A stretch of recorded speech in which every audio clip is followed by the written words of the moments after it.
everyone, and welcome. Welcome to Minds Matter in the Research Triangle. So happy to be here. Durham, Chapel Hill, Raleigh.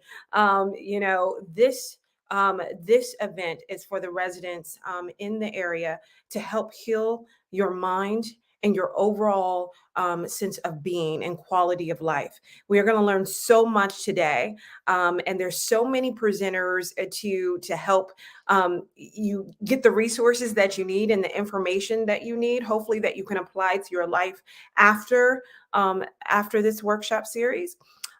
We have been through so much post-COVID, the different issues that brought when it comes to childcare, when it comes to health issues, when it comes to employment. All these things have affected our mental health. And so I hope that, I know there is a workshop that probably will tackle or answer some of the issues that you may have been going through, during the last 2 years. Without further ado, actually, I want to thank our sponsor, Carter Bank and Trust, for partnering with us. It's so important for us to have partnerships and sponsors. That helps us do this all the time. We do this not just in Raleigh, Durham, and Chapel Hill, but we do this all across the country. And we hope to be back even next year. So we thank our sponsors and our partners. In addition to that, I just want to go through the workshops that you can expect today, which is Stretch the Stress Away. And that is a yoga workshop. We have healthcare self-advocacy. We have overcoming conflict, reset with fitness, art therapy, and keep it moving. So we have a variety of different things that tackle depression, anxiety, yoga just for, exercising and just improve your mobility. So there's a lot of different things that we're going to address today. So I hope everyone stays tuned for what we have to offer. So without further ado, good morning, Jordan. Please feel free to comment. I want to hear from you. I want to get a hey girl, hey, or something like that. A comment during the workshops that you see. Even ask questions. This is time to ask questions. This is free advice, y'all. This is a workshop for free, and this is free advice. So definitely ask questions. Without further ado, I would like to introduce our kickoff presenter. Our kickoff presenter, Dr. Robin Peace, is with us. She is a native from Oxford, North Carolina. She's been a physician for the past over 20 years. And she is a physician doing primary practice, family practice, but definitely has served a lot of people living with HIV, chronic disease, and any chronic disease, Dr. Peace, we know brings about a lot of stress and a lot of mental issues, and those things can make things even worse. I know you've seen so many people with mental issues and have gained and had mental issues, maybe not in the beginning, but after getting the disease, really was more mentally taxing on them. So please just, I'm very interested to hear from you of what you've seen and what you've even, experienced yourself. Thank you so much for having me, Portia, having me to be a part. I'm so excited to be a part of this event. When I looked at the name Minds Matter, the first thing that I thought about is minds matter the most. Yeah. I mean, when I am dealing with patients day to day, every patient that I encounter, their mental wellness is a part of the visit. Because the fact of the matter is, if we are not mentally well, it will spill over into every aspect of our lives. And with COVID, the last couple of years, I mean, honestly, it's been the toughest couple of years of my practice. I was the medical staff president for our hospital system those 2 years. And when the pandemic hit, I thought, God, why do I have to be the president in a global pandemic? But then I quickly realized that why not me? I felt like I was the right person for that time and that season. I have seen an increase in people with depression and anxiety. The fact of the matter is we're all one situation away from not being mentally well. Mental health is no respect of person. And I believe that mental health is not the same, regardless of race or gender. That's why this Black Girl Health Foundation, I think, is so great that you have made mental wellness be your focus. It's certainly my focus. We make all our choices with our mind. And so if we're not mentally well, then it's going to spill over into everything else. And one of the things that I had gotten away from personally is dealing with stress. If you want to be mentally well, you have to learn stress management techniques. And the sessions that you have today are going to address all of those things that I preach every day to my patients in terms of, what you eat. You feel as well as what you eat, being physically active. Oh, and adequate sleep. I can't say that enough. If you do not get adequate sleep, then you are not going to be mentally well. And for me, a part of my stress management is the service that I do for the community, what I'm doing right now as a part of Minds Matter today. The healthiest, happiest people that I know are the ones that give of themselves to others. And then for me, it was my spiritual growth that I got away from, and it affected my stress. And so daily devotion, just sitting still, just breathing. I think someone's going to do yoga. I think that is awesome. I practice that myself, that daily devotion, prayer, just sitting still, breathing is so important. And then, finally, I want to say that please don't suffer in silence. Help is available. And I think that sometimes we just feel like we have to be strong. We can't, let our friends and families, or we feel like we can't share with them that we're struggling. If you need help, then ask for help. If you need professionals, counseling and services, don't be afraid.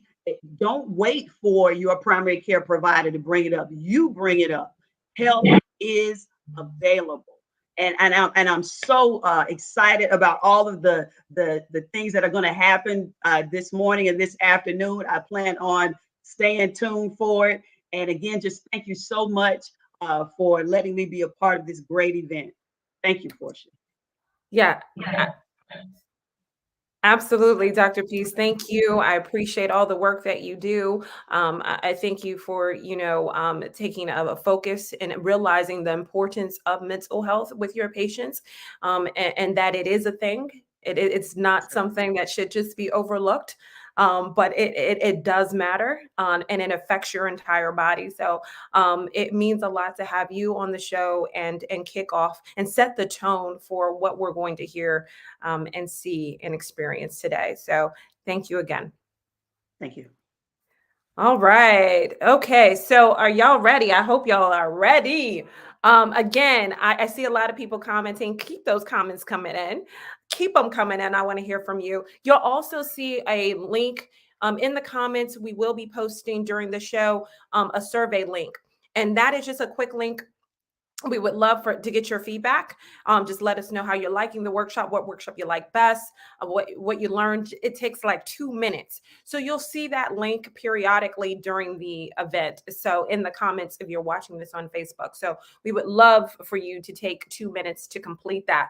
But I'm not going to waste any time because I know y'all want to get y'all yoga on because that's what we're starting away. Stretch the stress away is up next, right after the break.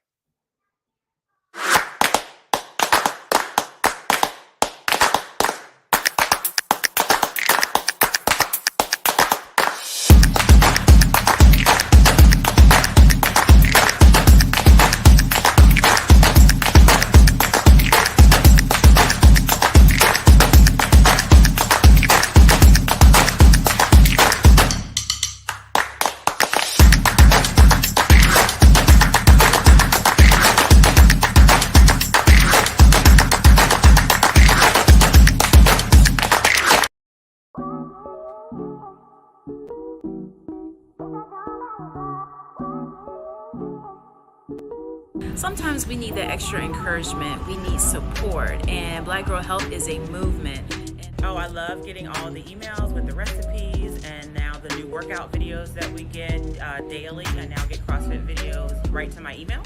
So that means that it holds me accountable and I have something to do every day. I work out of High's Fitness Yoga Studio, and so it just helps to bring more people into my class, know that I'm out there teaching yoga in the community. Being a BJH member means connecting with other women, networking, and being a part of a movement. I am Kim Nelson-Wright and I am Black Girl Health. I'm Kimberly Perry, and I am Black Girl Health. Sherelle Moore Tucker, and I am Black Girl Health.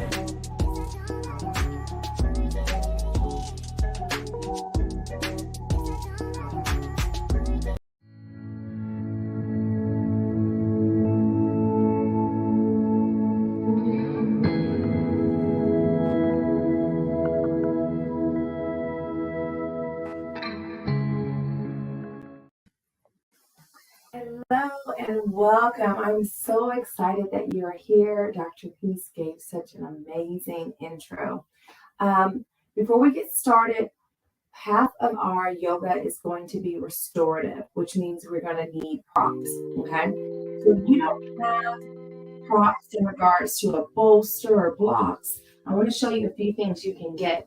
You can grab about 2 to 4 pillows. You can grab 2 to 4 towels or 2 blankets, okay? So I just want to give you a few seconds, like 90 seconds, to gather those things up. If there's someone that doesn't have anything at all, put it in the comments and I'll speak to that. But I really do want you to experience restorative yoga with being supported. I have pillows back here as well, throw pillows, whichever is going to be soft against your body. So just grab a few and put them to the side for the last half of our yoga practice today. So I'm going to give you about another minute to get those things together. And I'm going to turn the sound on and drop in the comments. I want to be sure you're able to hear me with music. And if you're even able to hear the music, okay, you got your mats and pillow. Yes, Chanel, great. Okay.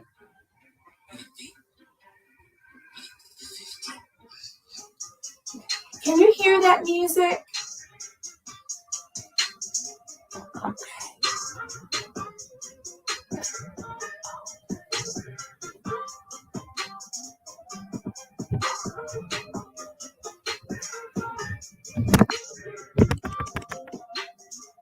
Let's see.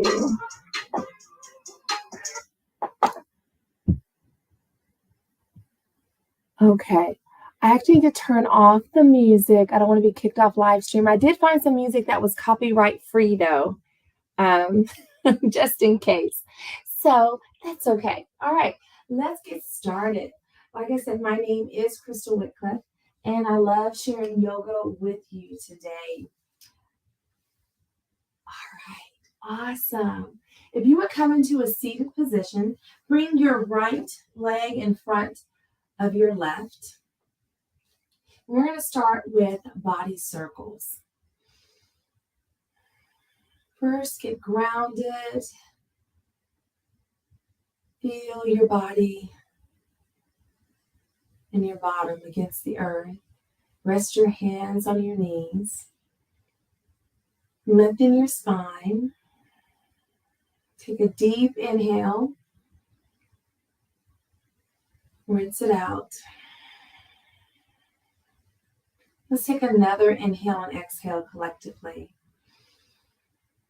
And exhale it out.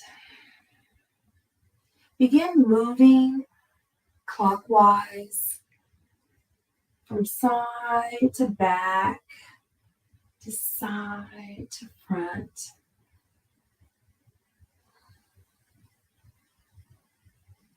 No reason to rush this movement. We're just getting information from our bodies, how it's feeling this morning.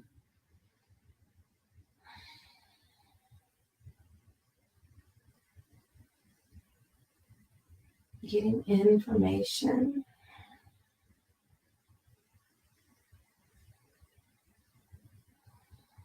And as you're moving, I want you to tune into your breath.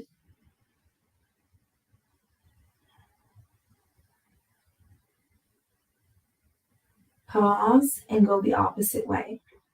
And while you're doing that, I'm going to tell you a little bit about the theme of our practice today. And it is moving from superwoman into our superpower. You know, we know that we are resilient and that we're strong. And we have coping mechanisms. Continue. However, we want to go from the coping mechanisms of being everything to everybody to moving with ease and less effort. Come to center. Inhale, lift your right arm. Exhale, bring your left hand into the earth. Press against the earth. Extend that right arm as if someone is pulling it up. Bend over into the left side for a side stretch. Lengthening your ribs, expanding your ribs rather, and looking toward a right corner of the room. Inhale, bring that right arm down. And take a moment here and just notice where you are. Something around the room. Maybe you have a view. Maybe you have a favorite painting that you like. Notice something around you. What sounds do you hear? I have my little waterfall playing in the background.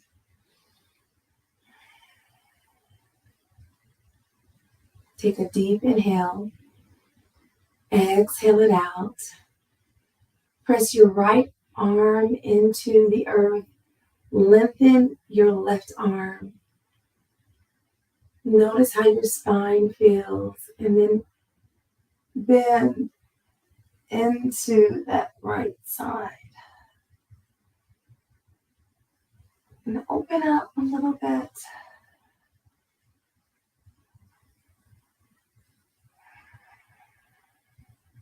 And breathe.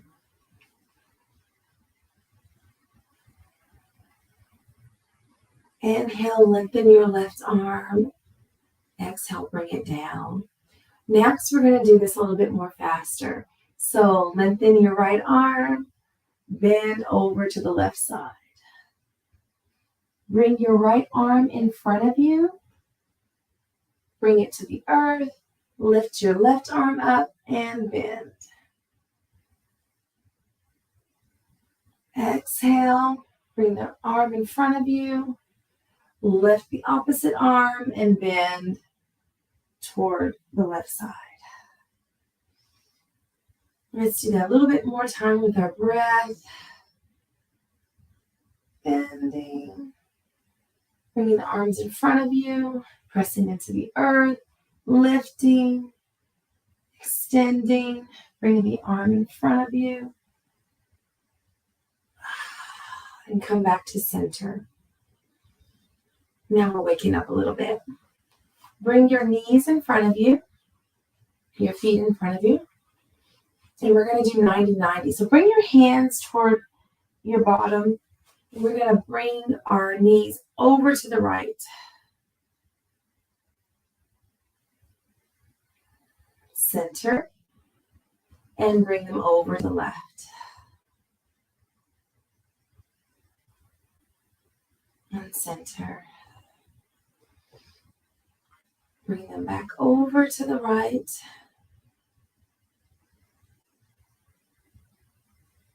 Come back to center and bring them over to the left. Now let's do that a little bit more faster. Or not, listen to your body. We're going to move with breath here. Let's do one more round on each side.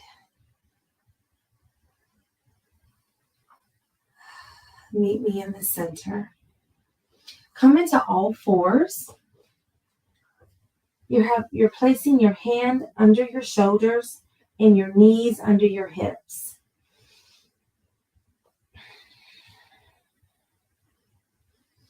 Inhale, send your bottom and chest up. Exhale, curve your back, pressing your hands into the earth and the shoelace side of your feet into the earth. Inhale, lift your chin and your chest and your bottom. Exhale, press into the earth with your hands and your feet. Inhale, send everything up. Exhale, curve your spine into the air. Inhale, curve up. Exhale, send everything, bringing your hands and your feet into the earth, pressing, and come back into neutral. Next, extend your right foot and curl your toes under. And press in to that. Give a little movement there. And bring that back in. Exhale, send your left leg back and curl your toes under. And just notice how that feels in your body. And bring it back in.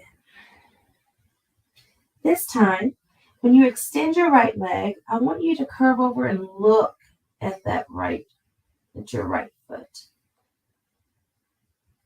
And bring it back in. Extend the left leg and turn your body to look, to twist, to see your left foot. And bring that back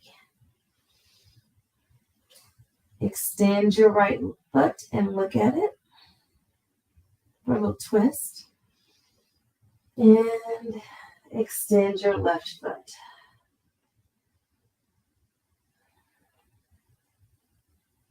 And bring your both feet in, both knees in. Next, we're going to do some body rolls. With your breath, inhale, send your bottom back. Come to the side. Exhale, move forward. Big old body rolls. And bring any additional movement you want to. Again, we're just getting information from our body right now. And while you do that, I'm going to talk to you a little bit more about yoga. Yoga is an invitation to go inward. It's a space for you to bring attention to your breath, to your thoughts, to your movement. Go the opposite way now. So during our practice today, it's an opportunity to think about yourself. How does the poses feel in your body? What additional support or needs you have? And just let everything go. Release all the titles, the roles, the responsibilities, all of that. It's the exact opposite of stress. Stress is an overwhelming, come into neutral. Stress is an overwhelming sensation, physical or emotional. Come to seated on your heels now for a moment. So we're cultivating the opposite. We're cultivating ease. We're cultivating strategies and resources that we can use when we are in a stress mode, because we're going to have stress. That's part of life. But our response to it, our relationship with it, and reconciling it within our body can be different. Through breath, through movement, and through stillness.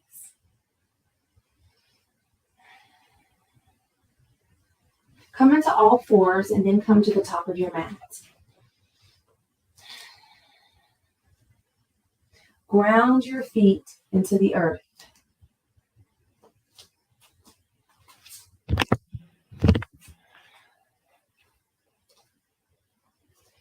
Notice how your feet feels against the earth. The four corners of your feet, from your small pinky toe to your right toe, all the way down to the opposite heels. Press into the earth. Relax your shoulders, bring your shoulder blades back. Inhale, look up, reach up. Extend your arms into the sky and have energy between your hands as if you're holding a ball. Exhale, forward fold, all the way down.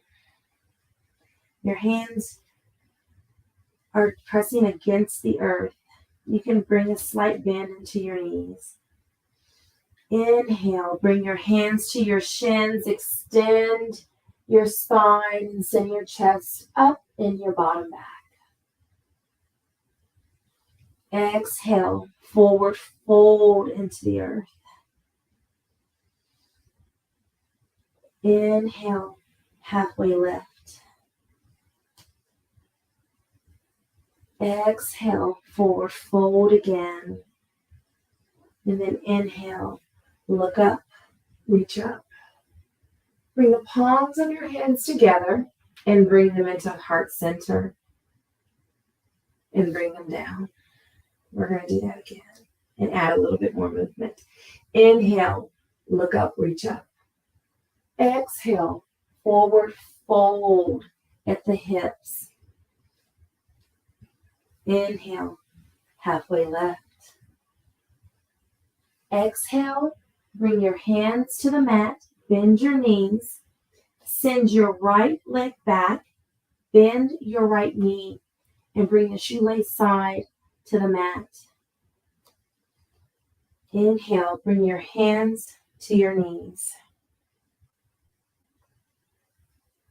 Shift forward and extend your hands up for a forward lunge.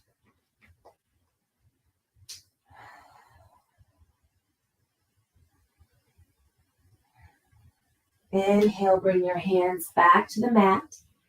Bring your back foot forward to meet the front and forward fold. Inhale, halfway left. Exhale, forward fold.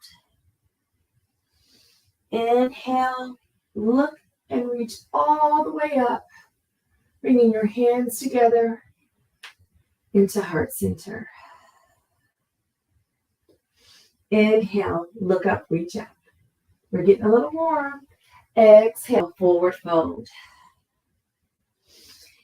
Inhale, halfway left.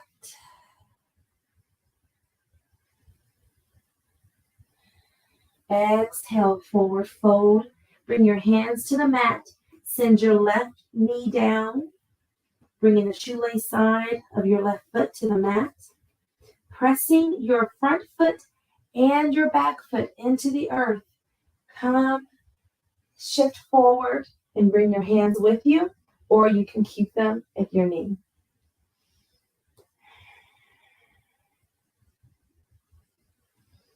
And the same energy you had between your hands when we were standing in Tadasana, we're standing up, hold that ball.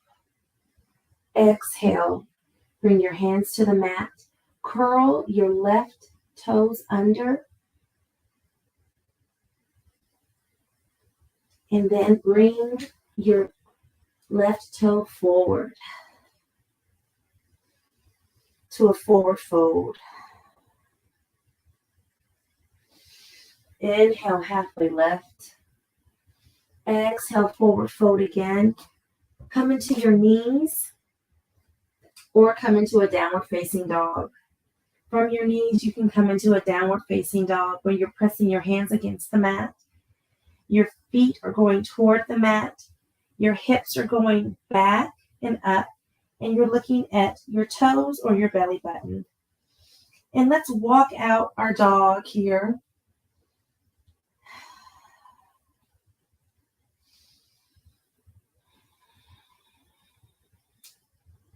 Walk it out. Find stillness. Bend your knees. Look toward your hands and walk your feet toward your hands. Grab opposite elbows for ragdoll. Moving from left to right.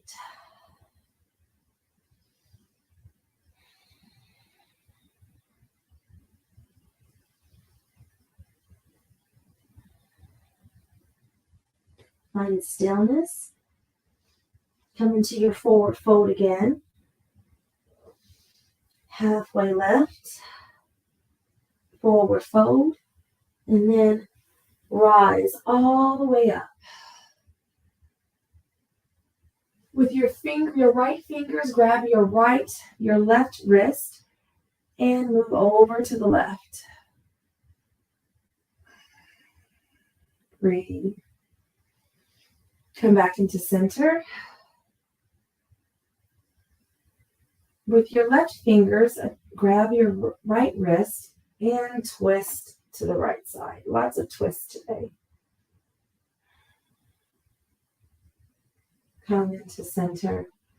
Now bring your hands together and have a little back bend, not too far, just a slight arch. Come back to center and bring your hands into heart center. And down.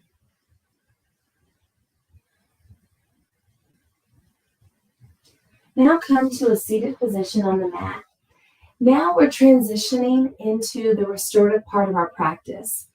Restorative yoga, it's like a sleep rehearsal almost. It's finding rest in your body.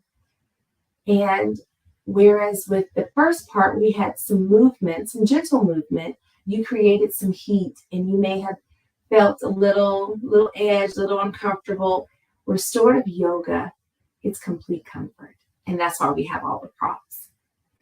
Restorative yoga is a place to find stillness in your body. When you find stillness, you move from that stress. Your nervous system goes into a place where it can breathe, it can reflect, it can process, it can reconcile things. And restorative yoga is such a strong resource, an effective resource for reducing your stress. So if you're not used to being still, it may be uncomfortable, but it won't be physically uncomfortable. It just may be that you have to still your mind, and we're so used to being superwoman, to having that cape on, to solving problems, to thinking, to going, that we don't take our time to be still. But I invite you to come into this next part of our practice with an open mind. So what you will need are some pillows or bolsters. We're going to come into a wide-legged straddle and only come to where it's comfortable for you. Then you're going to get pillows and blankets, and you're going to build it up to where you can straddle comfortably over it, okay? And you're going to fold over. So if it's uncomfortable in any way, bring more props, okay? Bring as many props as you need to. Now, you may find that you need to even sit on a little pillow to bring yourself up for that comfort. Take your time because we're going to be in these poses for a while, okay?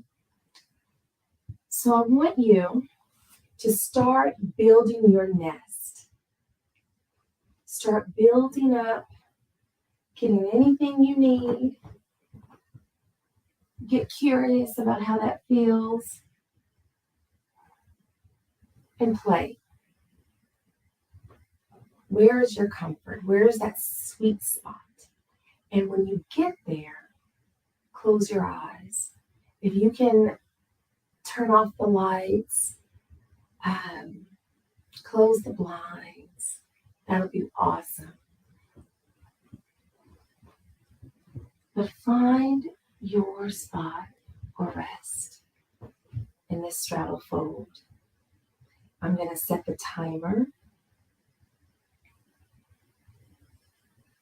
I got you. I'm still here.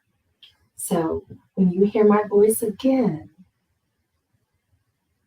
I will be inviting you to breathe deep, and I'll invite you and I'll lead you out. Don't worry about it. I'm still here. So once you find your sweet spot and still find mine, then you rest. You find complete comfort. And it may be you need to bring them up a little bit into your body. And with your hands, you see what's most comfortable for you. Okay? Is it holding on? Is it letting it down on the floor? Is it holding on to the pillow?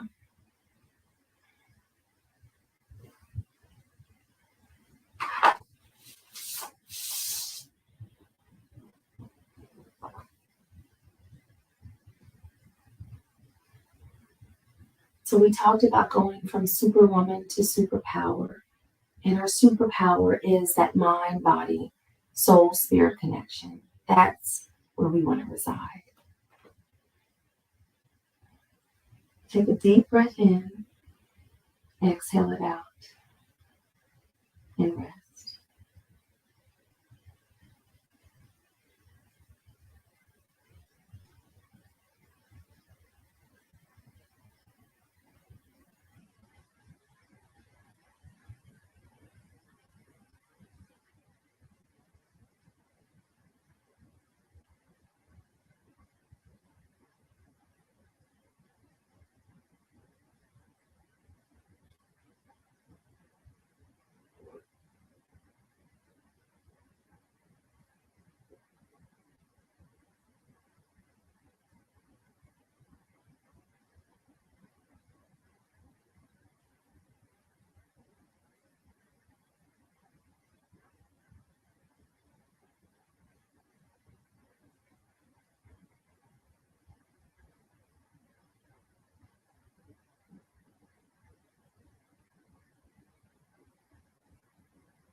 Is there anything you can do to give yourself 10% more comfort? If it is, do that for yourself.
Bring awareness to your breath, where it is in your body.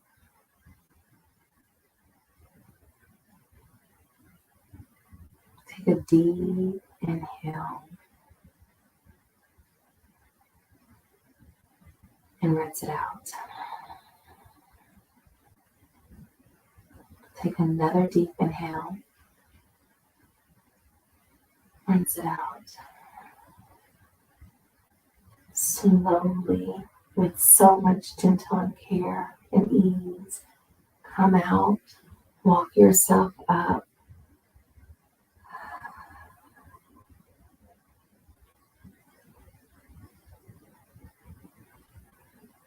And just sit here for a moment.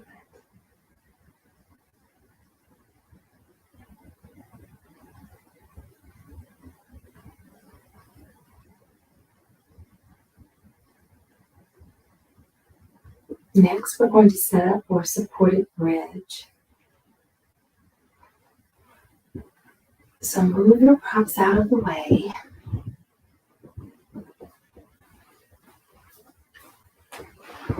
Have them close though. In supported bridge, you're going to be lying on your back with your feet on the mat and your knees up. In supported bridge, you're bringing something under you to support you. You can bring pillows,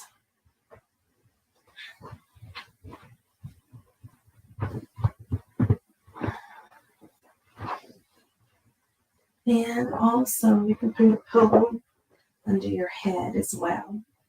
So play with that. It's going to be supporting you, or if you have a bolster, you'll put it under your bottom. Or pillows.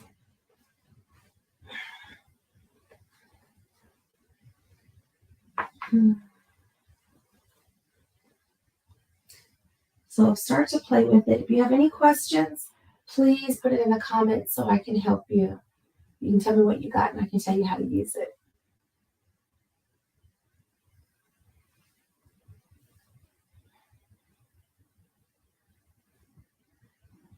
If you're feeling any tension anywhere, come out of it.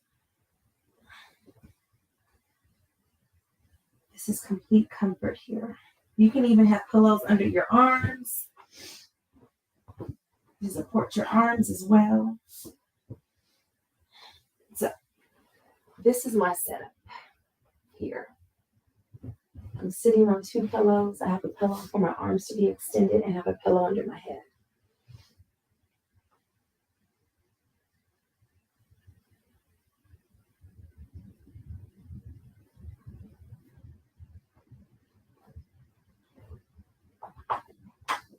And just like before, I will call you out when it's time.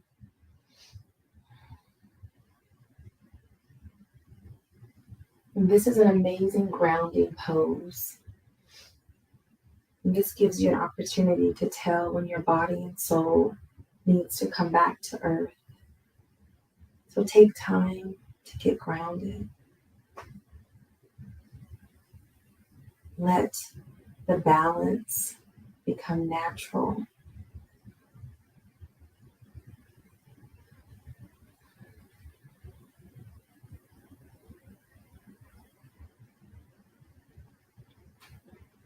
Close your eyes, find stillness and comfort.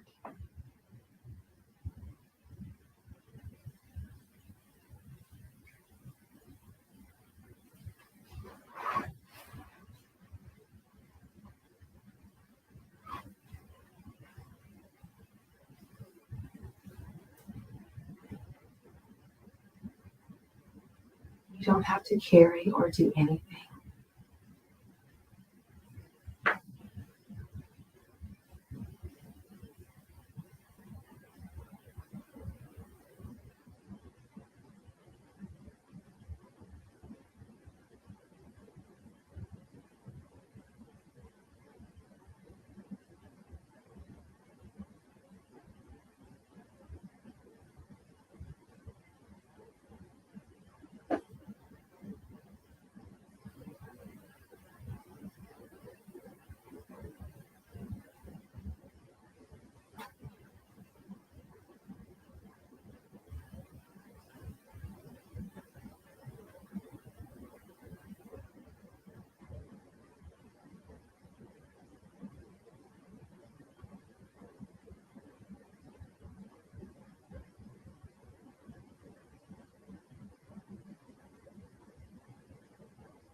Hello, Crystal. Can you hear me?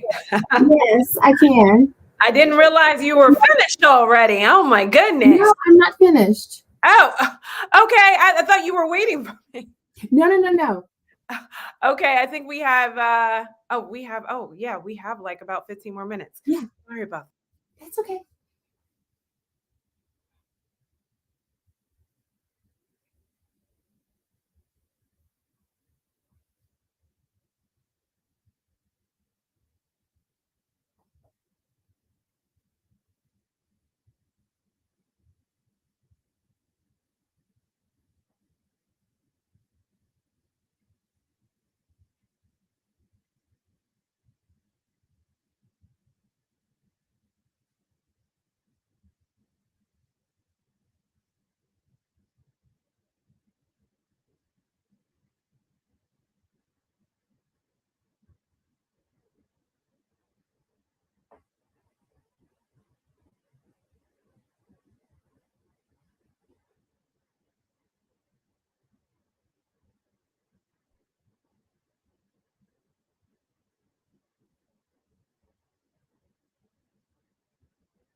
Inhale. I feel ease. Exhale. I feel love. Inhale, I feel ease. Exhale, I feel love. Say those to yourself as you breathe. In on the inhale, I feel ease. Exhale, I feel love. Inhale, I feel ease. Exhale, I feel love. Inhale, ease. Exhale, love.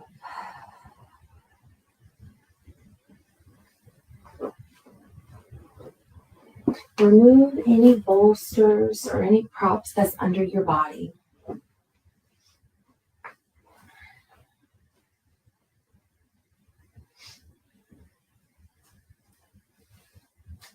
And just lie here for a moment. Notice how your body feels. Before we go into our final Shavasana, I want to remind you that you always can come back to your breath. You can always come back to yourself.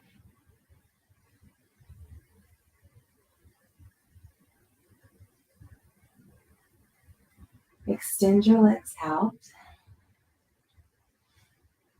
Get as comfortable as you can for Shavasana.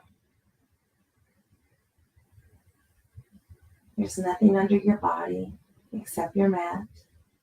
Your eyes are closed. You may want to bring a blanket over you because your body will cool off as we're being still.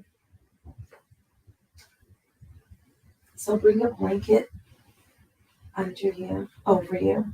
I offer you Shavasana on your back as the final pose. And again, I will bring you back out. Take this time to find rest and ease.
Take a deep inhale and rinse it out.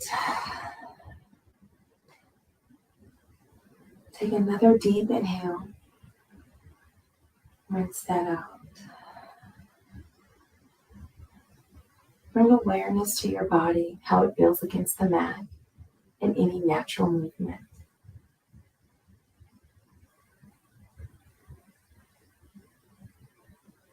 Bring awareness to your breath, wherever it is in your body. Come to one side of the mat and gently, with ease, come to sitting up with your eyes still closed. And as you're doing that, I want to read from Journey to the Heart. Infuse healing energy into yourself, into your being. For too long, we've been attracted to things that drain us, exhausting our body, depleting our soul. This time has passed. The world is a spa, a natural retreat, a wealth of healing resources. Sit quietly by a tree or in a garden. Walk around the block in your neighborhood. Rise from your bed early in the morning. Open the curtains. Watch the sunrise. Feel the sunrise. Let it infuse you with this message. Let it energize you, invigorate you, fill you with life. At day's end, return to the window or step outside and watch the sunset. Absorb its changing colors spreading out beyond the horizon. Feel how it changes the earth and all it touches. Absorb revitalizing energy until you can hear your voice.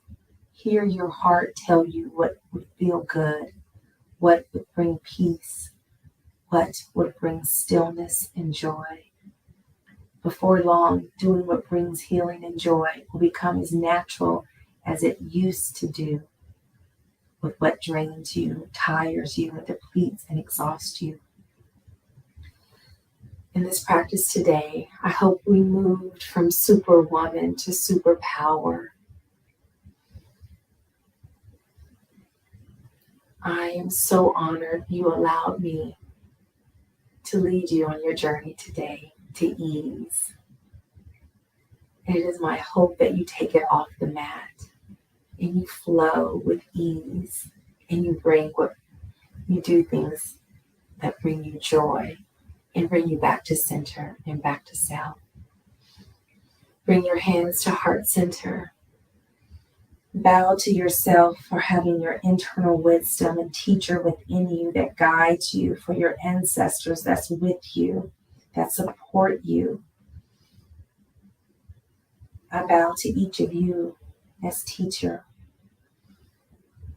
And the magic and love and teacher in me recognizes the magic, love, and teacher in you. Namaste.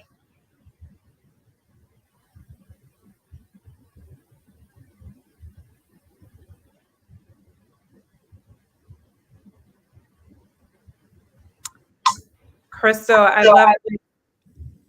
I love your comment about moving from superwoman to superpower. So that phrase, I think, is going to stick with me for the entire show. So that's what it's all about, and empowering women and tapping into that power, that we have, to really take control of our minds and not let our minds control us. Thank you so much, Crystal, for starting our workshop series and bringing us at peace and centering us so that we can prepare to learn all the things that we're going to learn during this event. So thank you again. Thank you so much for having me. It was such a blessing. Thank you. Absolutely. All right. So I hope everyone is feeling at ease. I see a lot of your comments. So it seems like everybody's loving it and they're nice and relaxed.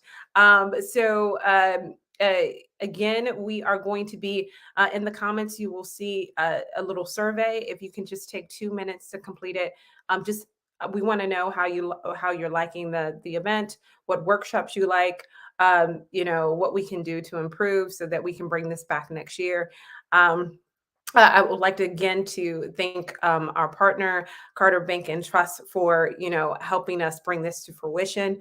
That is so important that we have partners and sponsors to do these Minds Matters, which we do not just here in Raleigh, but Raleigh, Durham, and Chapel Hill, but also all across the country. We do these. I just saw that the survey just popped up, so just take 2 minutes to complete that. In the meantime, we're going to go to commercial break. And next up, we're going to have Nicole Dozer, who is going to treat us in hosting healthcare self-advocacy. So stay with us.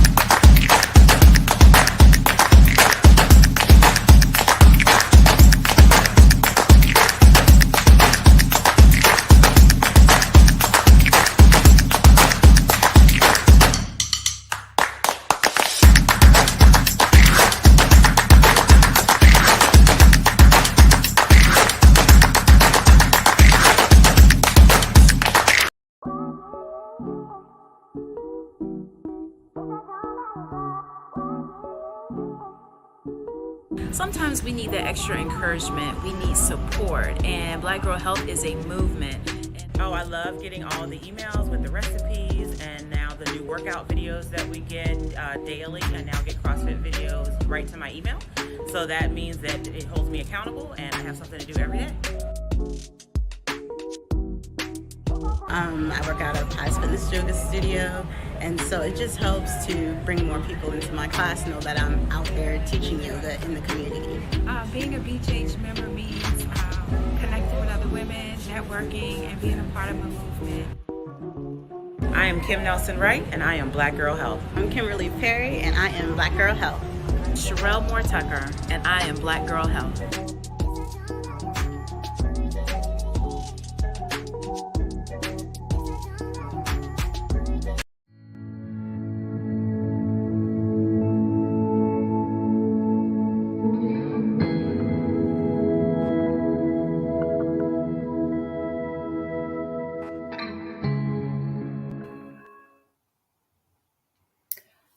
Well, hi, everybody. I am really honored to be here with all of you today. And I'm really honored that the Black Girl Health Foundation asked me to speak to you about healthcare advocacy and also self-care.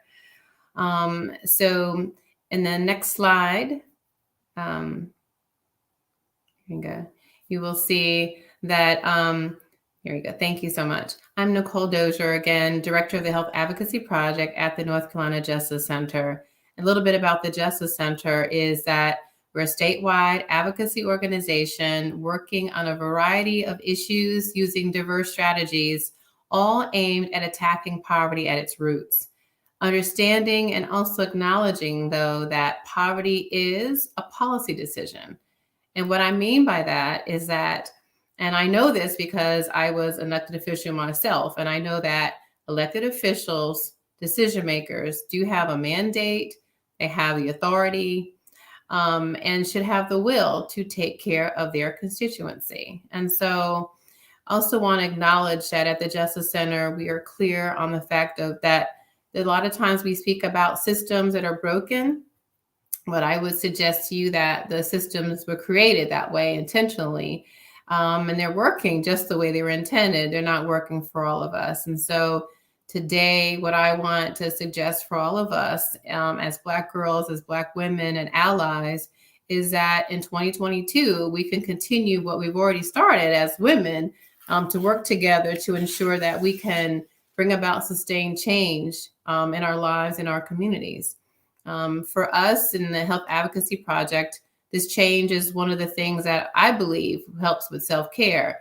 When you help to break down barriers and erect systems that work for all of us, it brings about peace of mind. I mean, when you have access to healthcare, you do have more peace of mind and self-care around taking care of yourself. On the next slide, you will see in a moment how Penelope, she's a Black woman from Mecklenburg County. You will see Penelope's story. We'll hear about the burden of medical debt and how it impacts Penelope. And then next after that, you will hear Deanna's story. You hear how Deanna, should have had access to healthcare, should have been listened to. But what happened in both these situations, and from Penelope, it's still ongoing. And I share this with you because I think it's going to take all of us to understand that advocacy work really matters, and that we need to ensure that there are situations that Deanna found herself in and that Penelope still finds herself in, that we push to make this right, and that we break down the system that's not working and help erect one that will. So first up will be the burden of medical debt, Penelope's story. As the cost of prescription drugs rise, hospital bills skyrocket, debt collectors start calling, families are forced to figure out how to make ends meet instead of focusing on their health. Families all over the country are telling us that. We heard from Penelope Wingard, an after-school teacher from North Carolina who lost her health coverage while battling breast cancer when her medical bills began to pile up.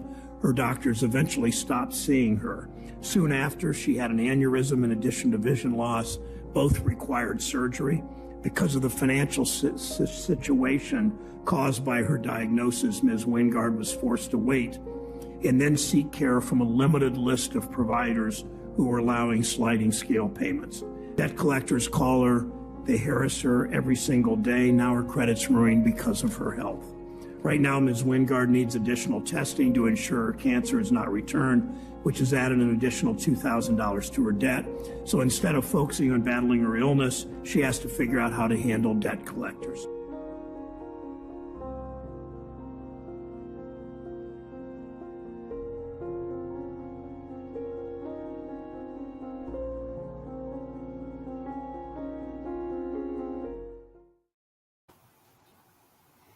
Yeah, I can speak for a minute before we start Deanna's story.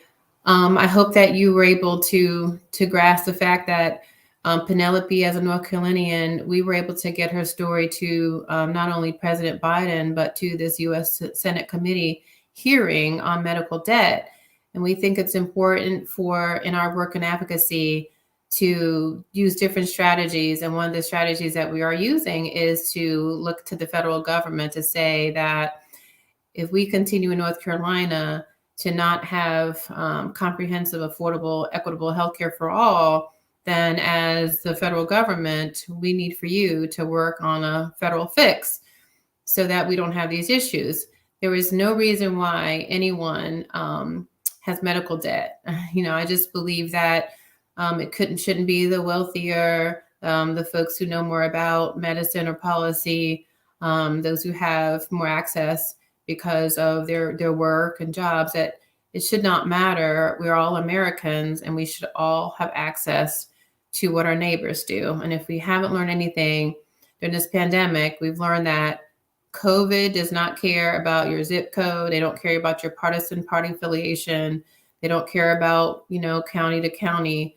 COVID did not care about that. And we've learned that we're only as healthy as the person next to us and the person next to them, your neighbors, the people you work with, because that's what we learned with COVID-19. And we should have learned it a long time ago, that we are one community and we're not all whole and well unless all of us are. So that's Penelope's story. And up next, we'll listen to Deanna's story.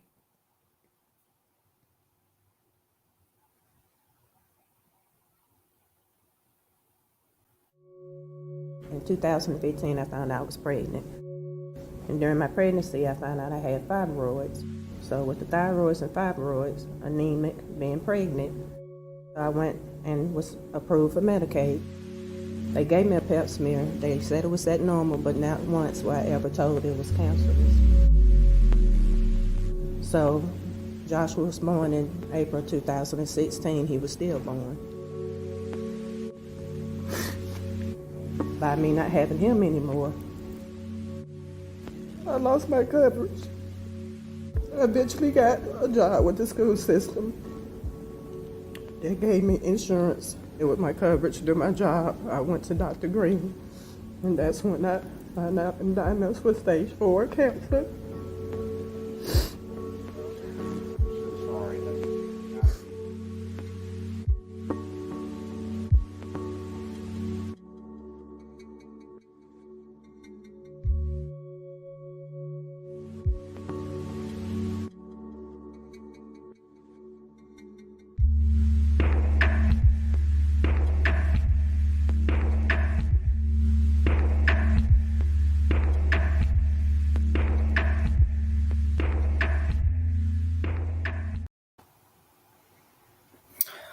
So I've seen, these videos many times, and I've seen Deanna's for several times because we've had it for a long time. And it never gets to be something that I get used to seeing. And I know we all benefited from, yoga earlier this morning. And I show you these things because it's so important that we be well enough so that we can work on behalf of Penelope and Deanna.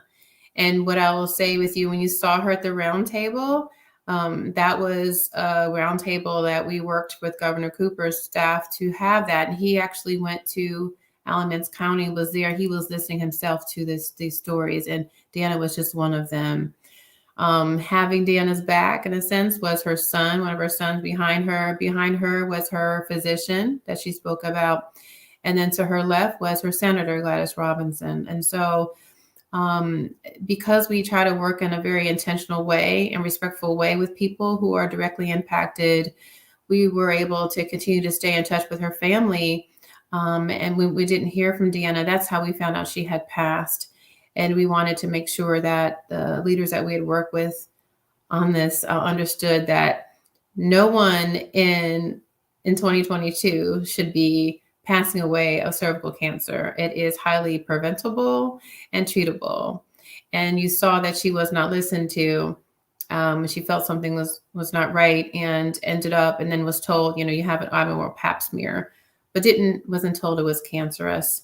And then to see that she had stage 4 and that her baby was stillborn. And because of the way Medicaid works, is that the fact that because she was no longer a pregnant woman with Medicaid and, which would keep her coverage for 60 days postpartum, her Medicaid was snatched. So this is why I'm here to talk to you today. In the next slide, you'll see about, why we are the situation, how we got where we are, and why we're still here. So the Affordable Care Act was intended to include a piece of expanding Medicaid. And if we can pull up the slide, you'll see. If not, I can go ahead and kind of pull some of those things out. But current Medicaid program, the way it works is I'm putting quotes up, the deserving category. I don't believe in deserving categories, but that's what they call it. But where older adults, children, and people with disabilities, people who are blind, have, significant visual impairments, and very, very low income, parents with very low incomes, extremely low incomes, are on Medicaid. And so what happens is that if you are not, if someone that you have a minor child in your home that you're taking care of, and have extremely low income, we're talking about 65% of the federal poverty level. So you're talking about maybe $8,000-9,000 a year. So if you're not in that situation, if you have zero income but zero children, for example, Medicaid is not for you. And so that is why we have over 500,000 people in North Carolina who are in the Medicaid coverage gap. And so the reason we are in that coverage gap, thank you, is that, certain governors in our country decided that they were going to bully the Affordable Care Act and took it all the way to the Supreme Court. And thank goodness in 2012, the court held up the fact that the law was constitutional. But what it did do is made the Medicaid expansion piece voluntary. And so that is why you see that North Carolina is one of the 12 holdout states after all these years since 2012 who have not accepted a Medicaid expansion piece. And so I will share with you that what's interesting is that most of the states are in the South. And, I will share with you who those states are to show that, why is it, or is it, maybe it's not surprising to some of you that, most of the South is still holding out. So we have, Alabama, Georgia, Florida, Mississippi, our state, of course, South Carolina, Tennessee, and Texas. And the states who are not in the South are South Dakota, Wyoming, and Wisconsin. So what we decided to do as Southern states is to try to work together as a Southern bloc to say, we're all Americans, and we have too many people dying in our states. In North Carolina, over 1,100 people die every year, and what I call because of the cruelty of uninsurance, which I believe can be many times crueler than the disease or the sickness that they may have lost their life to. One of the things I would share with you is this movement to Medicaid expansion has, gotten more legs now, and just share with you of, for example, the state Mike Pence was in, and also the governor at the time, Kasich. And so you're talking about John Kasich of Indiana, that they decided that, and they said, we are very conservative, but we believe in Medicaid expansion because we want to take care of our constituency. And we also know it also is an economic driver of federal dollars coming into the state that they just couldn't see rejecting. John Kasich came to North Carolina twice. And one of the things that he shared is that as a person of faith, that he felt that he would go to heaven. And at the pearly gates, he says that, he would see St. Peter, and that he thought that maybe the question would be to him, not how he kept government small, but what he did for the poor. And he thought he should have a good answer. And so, if other states who call themselves conservative related to public benefits and things like that, then surely we felt North Carolina would be the leader in the South, especially to get this done. And so that's why I'm here today, to just highlight these stories, but to let you know that North Carolina is seeming to be on the path of doing the right thing now after, all these years. And many of the reasons is because of all of you people in the public asking for this, saying, I have insurance, but I believe that I am my brother or sister's keeper, and they deserve insurance too. So on the next slide, I have some information about, what doing this would do for our state. And you can see that, it's well over 500,000. The number is probably closer to 640,000 people who lack health coverage. And, thinking about, oftentimes it seems that people don't believe that the head is attached to the body. So, visual care, oral, dental care, oral care, and then the mind. We just don't seem to think about, we should integrate those things, and that, looking at someone as a whole person. So we don't tell people to stop having heart attacks, but we do tell people to stop being depressed. And so I will tell you that there are over 150,000 people in North Carolina who either have behavioral mental health issues, substance use disorders, or in long-term recovery from those disorders who lack health insurance. And that is just not acceptable. And also, you've heard a lot during the pandemic about, essential workers and being heroes, people who are on the front lines, whether they were, actually treating people related to COVID, or, keeping places open for all of us to be able to have our mental health by going out to stores, be able to purchase food or do things in the community during the pandemic. And many of them don't have access to health insurance. Surprisingly, in a state that is high population of veterans, we have 30,000 veterans in North Carolina who lack health insurance, and 23,000 of their family members. There's something really wrong about that. And so I believe, even in my former elected seat, when I would speak at events around veterans, would say that, thank you for your service should be the beginning of the conversation. The end of it should be, how can we make sure that you can thrive in our communities? And one of the ways we could do so is ensuring that they have access to care. And again, it's surprising to people that many veterans in our state, which is maybe fourth or fifth in veteran population, don't have access. And they're dependents don't as well. So we need to change that. Before we go to the next slide, I will tell you a quick story about veterans. We do hear from a lot of lawmakers who, really honor veterans. And so, we actually decided that we would reach out and find veterans, and we created a storybook. And one of the veterans, we found a veteran who was now farming, teaching veterans how to farm. And, and even sharing that story with some lawmakers didn't move them at that time to expand Medicaid. We had a veteran who was going broke trying to pay for her mother's treatment because her mother was sick with cancer. Her mother was uninsured. That wasn't enough. And so it's not enough that advocates like me talk about this. And these stories are in our head and our hearts at this point, but it has to be, all of us talking about this together. So we can go to the next slide.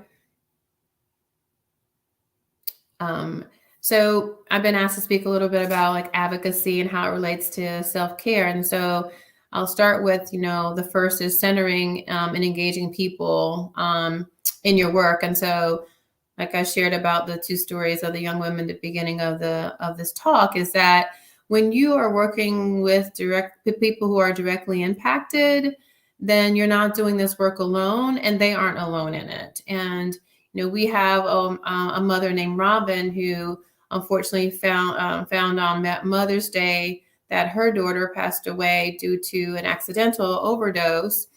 And Robin, we met doing a vigil, and I can talk about that in a moment, but we have worked closely with her to the point where she's not just a precious mom who lost her precious daughter and is caring for her granddaughter, but she's become an advocate. And that's what, what works when you're centering people and doing it the right way, then they kind of move up the ladder of engagement as much as they want. And she can speak on her own. She doesn't need our talking point, our data sheets, our fact sheets. She knows what she's talking about around her daughter. She might just need a little help on like some of the current numbers of what's going on, but she has been very impactful in talking about this issue, that it could have saved her daughter's life potentially. So, centering and engaging people. The next thing is working, with a diverse team and through coalitions. I lead a small but mighty team at the Justice Center, but, we can't do it all. And healthcare is pretty broad, and working on Medicaid expansion and Medicaid managed care is a lot. And so, working across coalitions means that you can do sign-on letters to lawmakers. We had a sign-on letter going to lawmakers with over 200 organizations listed. I mean, there's strength in numbers like that to say we all want this together. You can do rallies and advocacy days and, press conferences, unique things. We, those things are good. You can, if you have 100 people in an organization, we don't. We have, a really small team and then 50 people at our whole organization. But when you have hundreds and hundreds of people, even not just in Raleigh, but across the state, doing things at one time together, that momentum, that groundswell of support helps lawmakers see that their constituency really does want this policy. I will share one of the key things that we did to help people engage people was called Photo Voice, where we went into Kilmann County, for example, and over several weeks worked with our team to train people on healthcare advocacy. They talked about their stories and experience with healthcare and had professional photographers. So they learned really how to be a community journalist. They know how to write captions, how to take photos in the right way. But those photos weren't just of like them and then, I'm a veteran who has this issue. It was, here's a photo of someone in my community who is homeless, who is houseless, doesn't have a place to live, and has this issue, this health issue. And so that engaging people who have issues themselves they're dealing with, but then seeing other people in their community was just a great model. And we're going to continue to do that work. And we had a gallery showing in the community safely during COVID. and the mayor, a district court judge, a county commissioner, and a former council member. Those leaders came to that gallery showing, and other people, and each of the participants got to explain in real time to that lawmaker and whoever else wanted to come and hear about their own story that they showed through photography and captions. And some even used poetry to talk about their situations with healthcare and lacking access. So that's a key way to sort of engage people around coalitions and around stories and centering people. I also mentioned, working across issues, finding intersectionality across them. So, you may have heard of social determinants of health, and all that means is that, 70% of your healthcare is outside of your provider's office. So, where you live, your work situation, maybe even lack of work situation, your transportation or lack of it, affordable housing or lack of that. All those things are things that determine. We want to think about, like at the Justice Center, we have a criminal justice, team. So we try to work with them related to, so with COVID, for example, y'all may remember that one of the first people who died was a nurse at a correctional facility. And so just thinking about how we could, raise different issues around healthcare access as it relates to criminal justice, nutrition, education, all those things means that you don't have to do the work alone, that there are other people to share, the burden, for lack of a better term, for this work that's so important. And so, and in creating campaigns that align with capacity, one of the things that we try to do is to be intentional around our work planning. So we do probably 4 or 5 meetings of our team the year before going home for the holidays, so before December, and really think about looking at the next year, what are peak opportunities? So, for example, for this year, May 18th was the start of will be the start of the legislative session. So, that means that we're not going to have a ton of events in April, because we need to be thinking about what we're going to do ahead of session. And so thinking things through by peak opportunities for us is a legislative session. It's also when, in DC, when they're going to be back in session. It is around, for example, Black History Month. Do we have the capacity, for example, to do a big event where even in person or digital or virtual, where we would interview someone, for example, and talk about Black health? Or does it fit our capacity to do this? What we did last year was we asked Black health providers to send us their headshots and a quote around what Black health meant to them. We created a graphic and we sent it out on social media. And they were all so pleased to see this, because people don't typically ask them to do advocacy. And it really was like just a statement about what it means to be a Black health provider and what it means for your patients. And so that was what we did. It was a low lift, but it had a lot of impact because people were sharing it. Oh, this is someone I went to school with. And so that is just an example of crafting campaigns and activities around what your capacity is. And ensuring that you try to plan ahead if you can around PTO, paid time off. Hopefully you have paid time off. And then thinking about if your work plate is too big, because obviously work on healthcare, we have proactive work to get ready, but we also have reactive work. So when I look at my work plate, I think about it like this: when I try to prioritize things, does this have to be done today or this week? If the answer is no, well, we know what to do about that, right? We don't have to do it. If the answer is still yes, then it is, do I need to be the person who does this today or this week? And then if the answer is no, well, we know to put it off, right? For right now. And then it's like, ask yourself again, do I need to be the person that does it? And if it's still yes, then you need to figure out, then if someone else can't do it, can someone else do pieces of it? And that's what I think needs to happen, so that we don't believe the lie about how we have to work harder and smart. We have to work smarter, not harder, to our detriment. Some of us who are, especially being elected official for me, and then being an advocate, I will admit sometimes what I like helping people, and I like learning about these issues and what's happening, and understanding if you miss something, it could change someone's life. If you find something, catch something, it could help someone.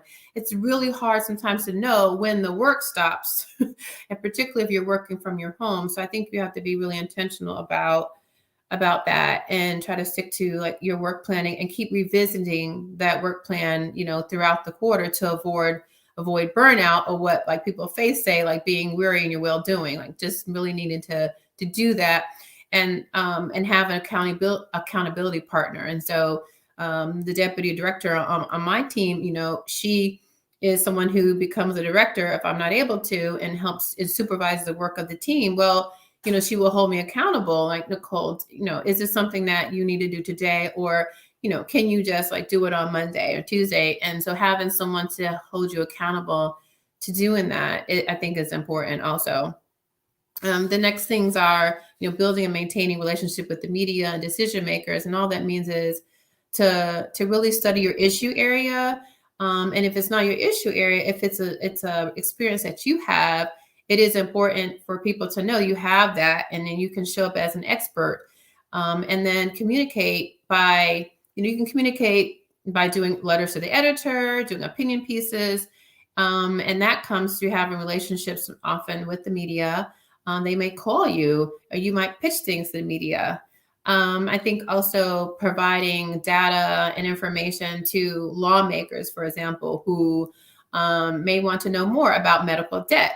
Though, then you need to be looked at as someone who can help provide them with timely, accurate information. So if that's something that they want to become a champion for, or assist, on, that they can count on you as being one of the places where they can get timely and accurate information to do their jobs, and potentially help you. Staying up to date with proposals, in the political environment is something that is extremely challenging.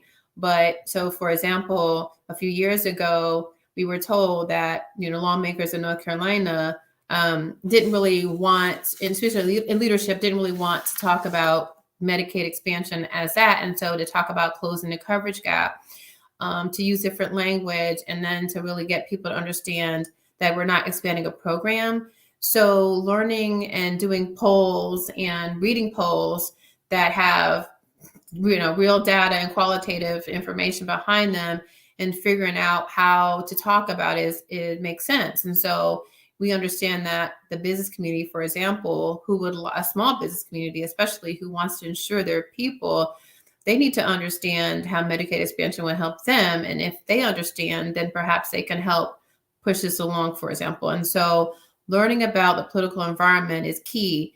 And now in 2022, we see that the General Assembly has a joint legislative oversight committee looking at healthcare access and Medicaid expansion. Well, when you see the committee name, that it was named in the budget that the governor signed, we knew that it was time to be able to talk about Medicaid expansion more openly, and not have to talk about it in different ways, because the lawmakers themselves who are in power are calling it Medicaid expansion. Will let you know that they are more open to talking about it and hearing from experts during these meetings. And so one thing we do is cover those meetings so that we don't miss things. And we want to know, what are their questions, and how can we help answer them? Because we are in the data all the time when they have to make decisions on so many different issues, and not just for their constituency, right, but for the entire state. So that's one of the key things I wanted to bring up.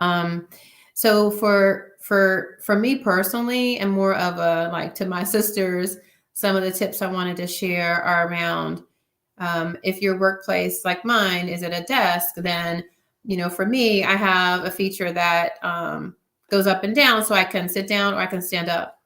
And I also have a monitor, and I have two computers. The one I'm on, I have a tiny one that I can pick up and go around the house more easily, or go sit outside with. It's a touchscreen also, becomes a tablet.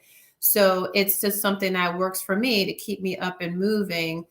I also try to set up coffee. I don't even really drink coffee, but, coffee, tea, something in the morning with people who want to meet with me, so that I have to eat. So I might as well, maybe get out, and it kind of breaks up the day.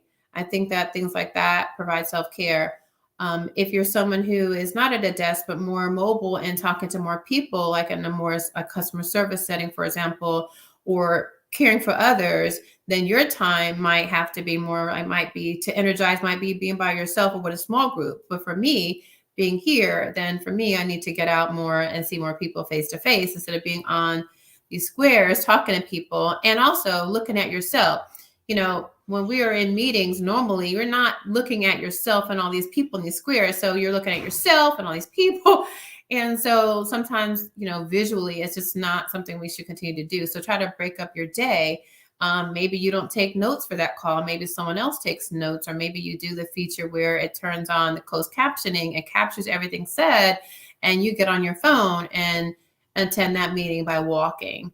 Or going to another space. I was traveling to Charlotte. I went to a Community Matters Cafe where people who were coming out of long-term recovery or of substance disorders were working.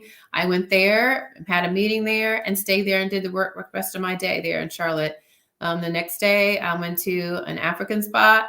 I ate, I did my work there. So just sometimes getting out into a different place can just sort of help you, especially to combat some isolation that we are feeling, or maybe some of our loved ones might be feeling. Also, I think that what I want to share is to use flexibility and, with yourself too, is if you're always someone who, is leading meetings or taking the notes and things like that, maybe you should, encourage other people to come up with, the facilitated meeting, or to come up with an agenda, because good meetings always start with good research about what is the purpose of the meeting, what are we doing, what are the outcomes, how long should it be, how long should each item be, and then that feeds into the agenda, and so that takes time. So for my team, the people on my team actually are very good at facilitation, and I actually sent some to an advanced facilitation retreat, and so we move that around. And so it's not on someone always, so like Sunday night, oh, I'm the one that has to do the agenda, that we move those things around. And so someone else kind of relax. They just kind of show, oh, I need to be prepared for my item to speak about because we share the agenda in advance, but I don't have to be the one that does it. Even as a leader, I don't have to be the one that does it all the time. I also think that as Black women too, we want to, wherever our workplace is, or whether it's school, whatever it is, like to please attack the imposter monster. So, this whole thinking is that in certain situations where we may not see ourselves as much, that there is the imposter monster who tends to tell us that, we don't belong here. You're just, how did you get here? And someone's probably going to tap you on your back, on your shoulder rather, and tell you, time is up. We were just kidding. And so let's make sure that we attack that monster, and then when we see it in other people, that we help them do it. And so I hear that often, and I used to operate in that, and I don't. And so I want to, whether as a mentor, as a sponsor, in your organization, whatever it is, if you see that in other women and you've been past it or you've never dealt with it, let's try to make sure that we help other women out of that. You do belong. And then for someone, if you're raising issues around diversity or equity, and it's, you feel like you've not kind of gotten all the way to inclusion, then you do have every right to talk about that. So it is okay for you to be vocal, and it is okay for you to remind people that you are speaking, and that when you get done, then they can then speak. And so some of the things that we deal with that cause stress in meetings or events or whatever is people trying to overtalk or interrupt, or, maybe take pieces of what you said and then like, oh, yeah, so I just want us as Black women to understand that it's not about getting credit for things, but it is about in the workplace, for example, or doing in your school, like if it is something that is your work product, it is your work product. And so, it's fine to work with other people. I work with people all the time, and it's not about getting credit, but it is about respect in the workplace. And so that is something that, in working with teams or leading teams, is like to to have the back of the people on your team and to notice when maybe they need to perhaps take care of themselves. And I think that's something that, is learned over time. And I think brings, your staff, ability to figure out when they need to look at their work plate and come to you and help you. Maybe you may need to help them prioritize, or again, people that you're working with in school, whatever the setting is. I think it all is something that makes sense. And the other thing I think that I'll kind of get to the end with is, just, saying no is okay. And it might be, no, not today. It might be, no, I'm just not doing that. And no, I can't do that. And, someone else may need to do that this time. And I think being empowered wherever you are is to it might be about guarding your heart or having boundaries or just saying, this is something I'm not going to add to my plate. And so someone asked me recently when I said no, do you feel like it's just something that you don't feel comfortable doing? I said, no, I feel very comfortable speaking up. That's really clear. But it's just that I'm not going to speak up all the time, every time, when there's other people that can. And so what I mean by that is, as women and people of color, we didn't create the situation where we have to, speak up and different things, or people may be talking over us, or, it may feel uncomfortable if you're in a room where you're not in a majority, or even if you're the only. So I didn't create that. And so I'm not going to be the one that fixes it all the time. So I want the folks who have, some power also, who are with me, to, to try to work and elevate what I'm trying to say, amplify what I'm saying, and serve as a real ally. I don't need rescuing and protection, all that. I just need, a good colleague, a good ally, and I will do the same. So I'll end with, what can you do? I hope that you will share the things that you're learning today. I certainly plan to. If you want to contact our team at the NC Justice Center to share your story about medical debt, what it's like to be potentially underinsured, which just means you have insurance, but it doesn't work well for you because it's too costly or doesn't cover enough of what you need. And you may end up delaying care, which is not good. Or just being underinsured, any of those things related to healthcare, we're happy to speak to you about. And my email is nicole@ncjustice.org. And that's my presentation. And it's been a pleasure to talk with all of you. And I hope that you can take something away from it.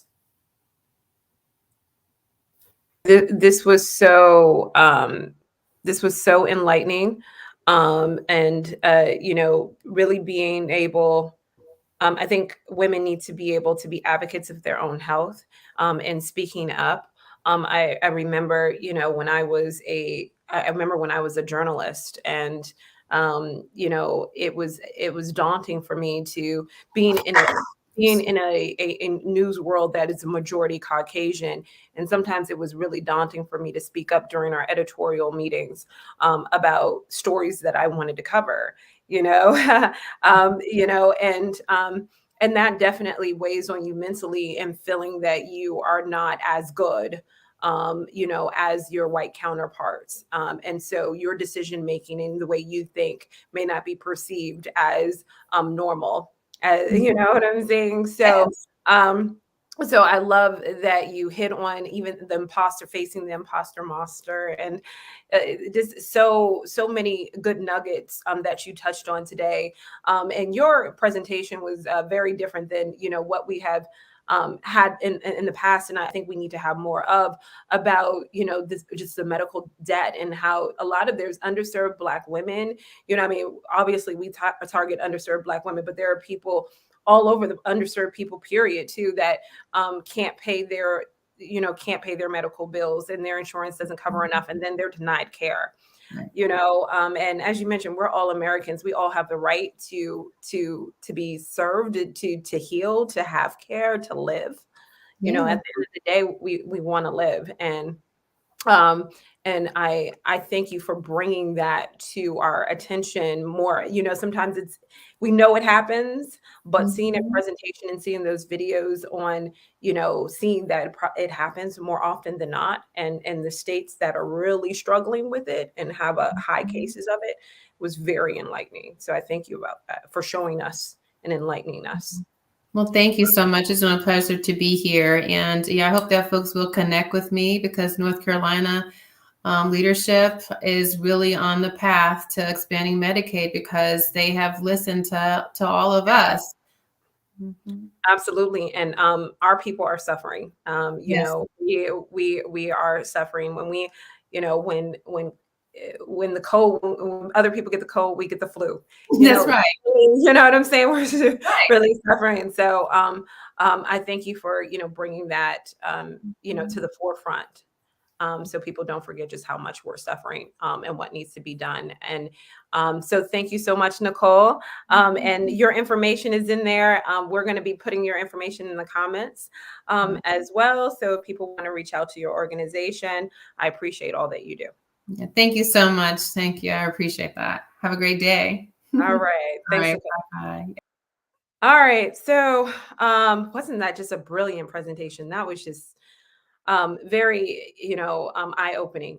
So in the comments too, not only will we have Nicole's information, we'll put her information in the comments if you want to reach out to our organization, but also you'll see in the comments a survey.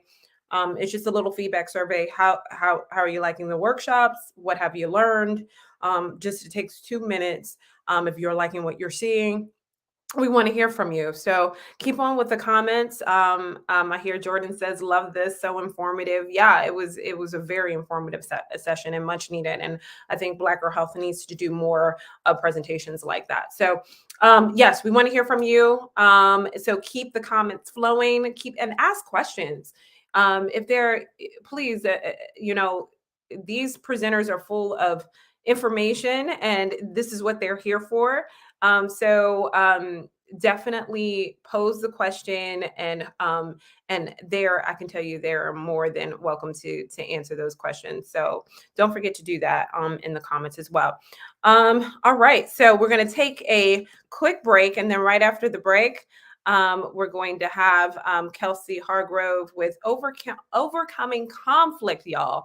That's something that we are, I think it's conflict after conflict, overcoming conflict after conflict. That's probably what the title should be. But stay with us. We'll have that right after the break.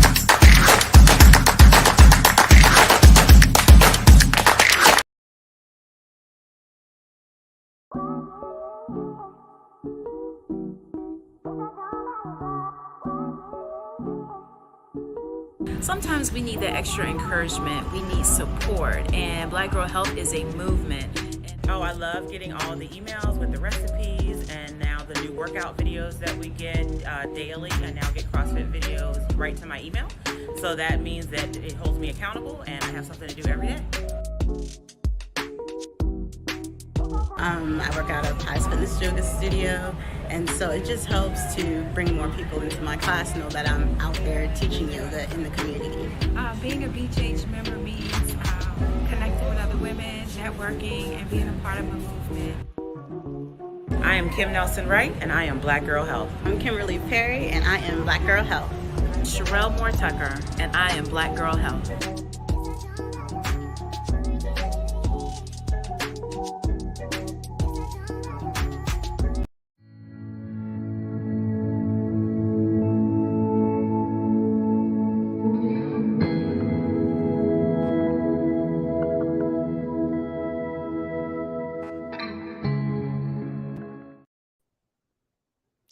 Hello, hello. All right, my timer has started. and I'm so grateful to be here. I'm Kelsey Hargrove. Before I get into it, I definitely want to send a thank you to the Black Girls Health Foundation for having me. Also, thank you to Nicole Dozier, who went right before me. Much appreciation and gratitude to you and your social justice and advocacy work. Echoing what Portia said, that it was nice to just hear about like the Imposter Monster and just a number of the different gems that you dropped. So grateful for your presentation. But again, I'm Kelsey Hargrove. I'm a licensed clinical mental health counselor in North Carolina. I've been in the field for about 7 years. 4 of those years have really been focused on eating disorder treatment and care. I'm also a registered yoga instructor and meditation guide, and a PhD student in educational leadership at NC State. So again, I'm excited to be here and grateful for the Mind Matters conference and the Black Girl Health Foundation for having me here. Portia mentioned too, like I really do want this to be conversational. So if you guys have questions, please pop them in the chat. Highlights, lowlights, questions, comments, concerns. If I need to slow anything down, please engage, or, whatever feels good for you all. I want to make sure that you're taking something away. We can go to the next slide. But before we get really into it, I do want to take a moment just to kind of transition and ground ourselves. I know that we had a nice opportunity to do some yoga this morning and kind of coming in with that easy vibe. But I think grounding is a nice way to just transition to the next thing, especially after we got some really good information from Ms. Dozier. But again, grounding really helps us to pause, kind of refocus and come back to the present moment. And again, I want this to be fruitful and useful information for you all. So we'll take a moment just to kind of get here. So I'll invite you to get comfortable in your seat, wherever you are. If you need to adjust, take any twists and turns. Relaxing the shoulders. And just taking a couple of moments to notice our breath. Noticing the rhythm of your inhales. And allowing your body to release your exhales.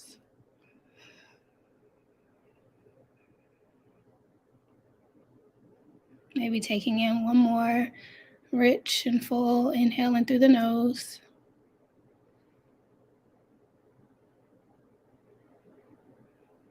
And giving your body a nice opportunity to exhale.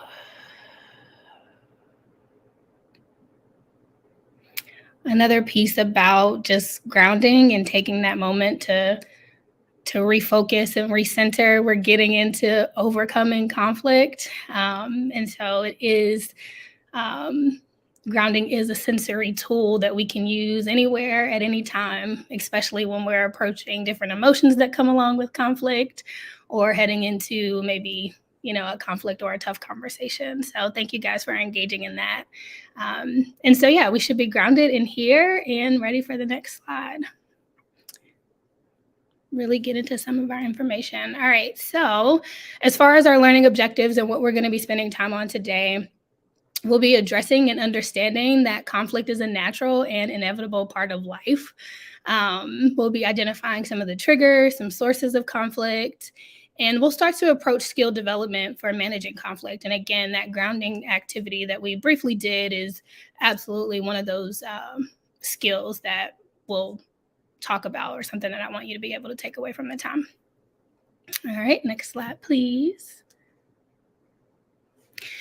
All right, so let's take a moment to tell me some of your immediate thoughts. What comes up when you hear conflict? What are the first things that come to mind?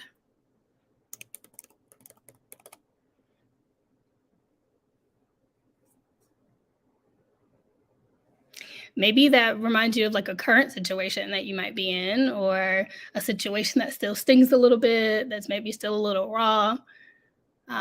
Maybe that's a predicted conflict. And I'm not necessarily trying to stir up any emotions, but I want us to just begin to think about what are our first and initial thoughts when we think of conflict. I really like this quote on the side that peace is not the absence of conflict, but the ability to cope with it, right? So again, it's a natural and inevitable part of life, and it's more about the skills and the tools and the way that we approach and manage conflict. So some of the definitions that you'll see on the screen, conflict is a serious disagreement or argument. It's incompatible or at variance. Maybe there's some sort of a clash. The perception of mutual interference, and competitive or opposing actions, or divergent ideas, interests, values, and beliefs. So we'll get a little bit more into this. And I see some comments in the chat. Someone said, here we go again. I feel that. Someone else also mentioned not seeing eye to eye. So yeah, like having that like variance of ideas or agreements or beliefs about something. So being at an impasse, being at a clash. All right, we can go on to the next slide. All right, so with that in mind, continuing to understand conflict, I thought it was important to kind of talk about the different types of conflict that we might face. And so the interpersonal and intrapersonal, I made sure to include the intrapersonal piece. That is emotional or relational or relationship conflict. The intrapersonal piece, I think, is important to think about because that looks at the competing desires or goals that we have within ourselves. An example of that might be arriving at or trying to make a tough decision, a tough personal decision, or around some sort of like career choice. Maybe that's whether to stay or leave a relationship. So sometimes we often think about conflict as like something that we experience with another person, but I think it's important to also think about the intrapersonal component of sometimes being or having that internal conflict and having a hard time arriving at a decision when we have something important that we have to decide about. Then we get into the content conflict, right? And so some of you all mentioned that, just about the differing opinions, not seeing eye to eye, differing values, beliefs. So an example of that might be competing beliefs about a particular phenomenon, like whether or not aliens exist, right? Some people think they do, some people think they don't. That can be a content conflict, or even the rules in Uno, right? Like that's a here we go again. Like you kind of have to start the Uno with like, how do you play? Because there can be a content conflict with what the rules to that is. And then we get into the administrative or process conflict, which is just a disagreement on how to get a task done. So an example of that, again, those differing thoughts or ideas about a particular procedure or method of completing a task. So, some people might think there's a right or wrong way to load the dishwasher, right? Or even thinking about parenting styles, having conversations with parents in the counseling setting, and recognizing that some parents take more of the compassionate route when trying to teach a child a lesson, whereas others might take the tough love route when trying to teach a child a lesson. Right. And so there's the same end goal, but the process of getting there is different. And so that's just an example of the administrative or process conflict. Again, that disagreement with how to execute or how to complete a task. Let me know if I'm going too fast or if we have questions too. All right, we can move on to the next one. So again, I did ask, the first thoughts and feels that come up when you think about conflict. So maybe we take a moment to just kind of reflect here about what feelings you experience when you're in a conflict, or you're predicting that there might be a conflict to come. What emotions come up for you all?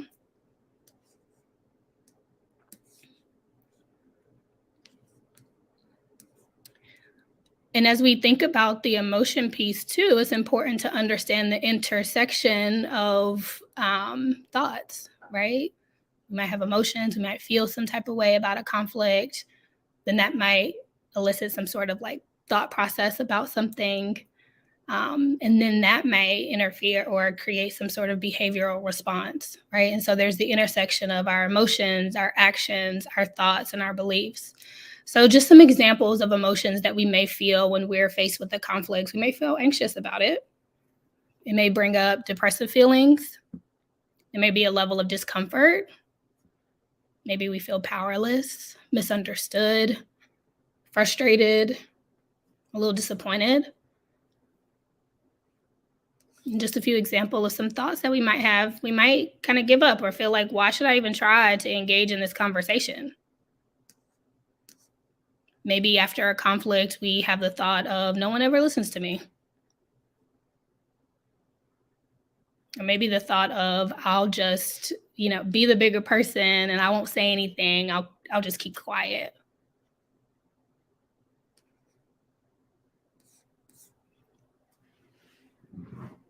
Someone in the chat is being honest and vulnerable about dismissing themselves, and we'll get into that as well. And that takes us into that behavioral response that might come when we're in a conflict, right? Like maybe avoiding the conflict altogether. Maybe, people pleasing or becoming a yes woman instead of advocating for ourselves and for our needs. And again, maybe taking that role of being the bigger person. But I think we have to challenge ourselves when being the bigger person means that we are ignoring or dismissing ourselves in order to please another person. Okay. All right, so we can get into the next slide. And I see that question in the chat about how we handle conflict when dealing with depression and anxiety. And this is exactly what we're going to get into. Let me see if I can make this a little bit bigger because I can't see there we go. Thank you. All right. So thank you for that question. So now it is about what do we do with conflict? So addressing conflict as an act of self-care. What happens when we address conflict? It gives us an opportunity to grow, right? It gives us an opportunity to assert our needs and establish boundaries. It often enhances effective communication skills.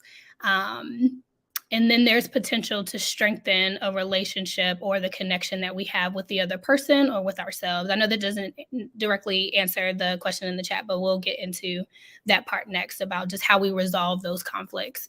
But again, I think highlighting the fact that conflict is a natural and normal part of life, we have to also think about what are the benefits of approaching conflict versus dismissing ourselves or keeping quiet and giving the other person the opportunity to just have their way. When we do confront and approach conflict, again, it elicits that opportunity for personal growth and gives us practice in establishing our boundaries and ultimately prioritizing our peace, right? We know that quote that sometimes in order to get to what we want, we have to go through hard things. And sometimes conflict is hard. Approaching difficult conversations, it's hard. And if we can stay mindful of once we get to the other side, we'll be stronger for it. So the thought of conflict makes me anxious for sure, and it ends up making the situation worse. I understand that. I also was a person that would say like I'm a conflict avoidant, right? Like I just rather like avoid conflicts. I don't like it. But once I started to recognize that it's a natural and normal thing and that it's inevitable, and started thinking about ways to approach conflict, I kind of got a little bit more comfortable is a stretch, but I got a little bit more used to approaching uncomfortable conversations and conflict. And so my hope is that by the end of this seminar and workshop that you feel a little bit more confident to approach conflict as well. All right, so we can go on to the next slide. And here's where we'll really get into what we do with the conflict, right? So the 5 styles of conflict resolution. So here I've referenced the Thomas Kilmann model, which is based on a theory from the 1970s that encompasses 2 dimensions of conflict management, which are assertiveness and empathy. From those 2 dimensions, 5 conflict resolution strategies were produced. And I will say too that this model is heavily used in like corporate spaces or HR spaces, but I think it's applicable across disciplines. And I think that it's something that we can use in our everyday lives too. in work situations, of course, in intrapersonal situations, absolutely, and with family, friends, and folks outside of our work setting and environment. And so, okay, so let's think about what are the 5 styles of conflict resolution. The first one we have is avoiding, and it sounds like a couple of us in the chat, and myself included, have had some experiences being a little bit more avoidant, which is just ignoring the conflict and hope that it just goes away. Right. I think someone mentioned too about like when that happens, it ends up either just making the situation worse.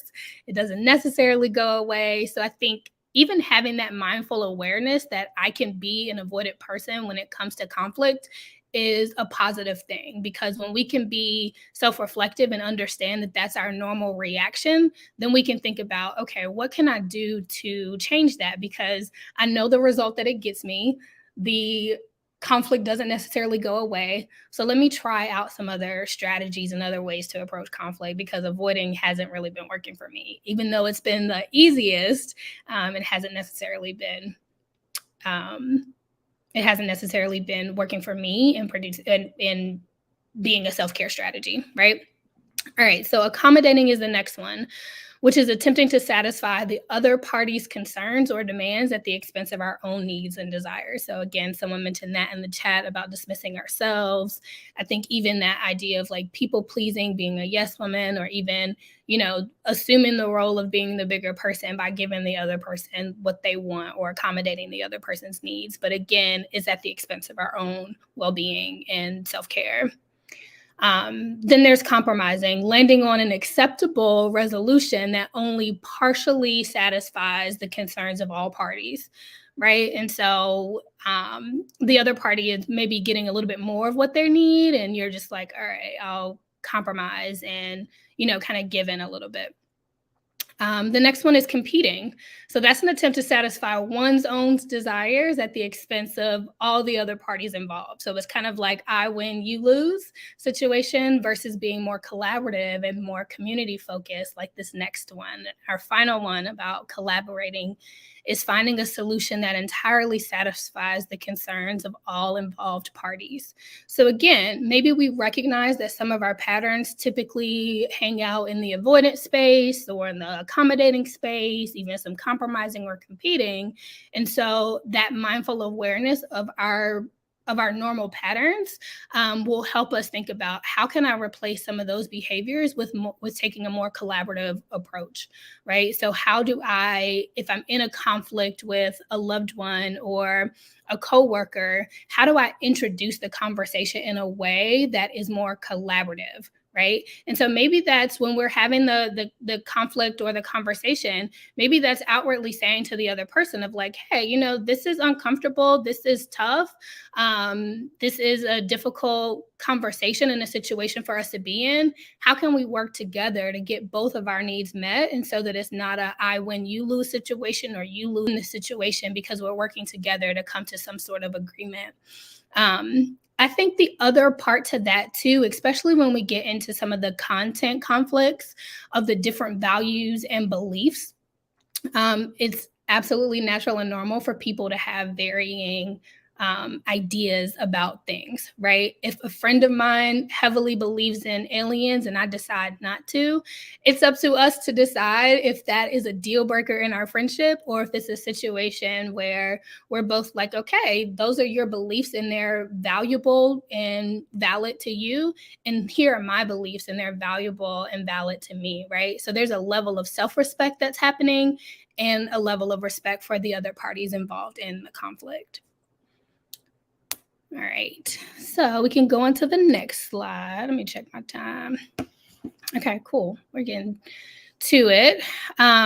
Okay, so like I mentioned, that the previous model is a little bit more like human resource corporate space. And as a therapist, it is really important to me to tie in some sort of like therapeutic models and modalities as well.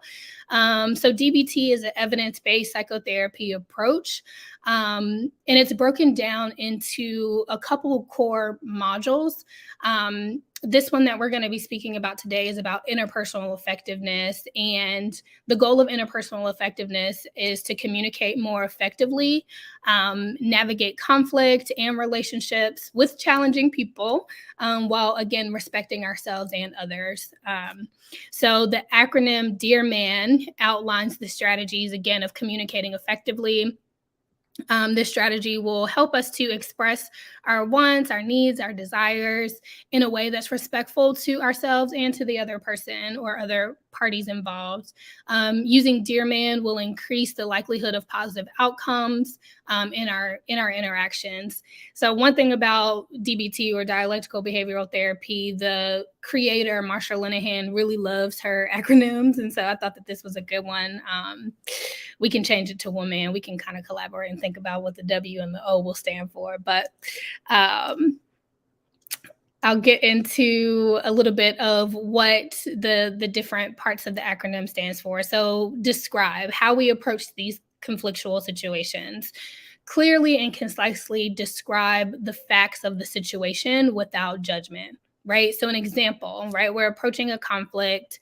We're clearly describing what's happening to us. So I'm saying to this other party, like, hey, I've worked late 3 days this week. You know, I'm being really clear. I worked late. It's been 3 days. What's up with that? But I'm still being respectful, right? Like, hey, I worked 3 days extra this week. The next part of that is express. So using I statements to express our emotions.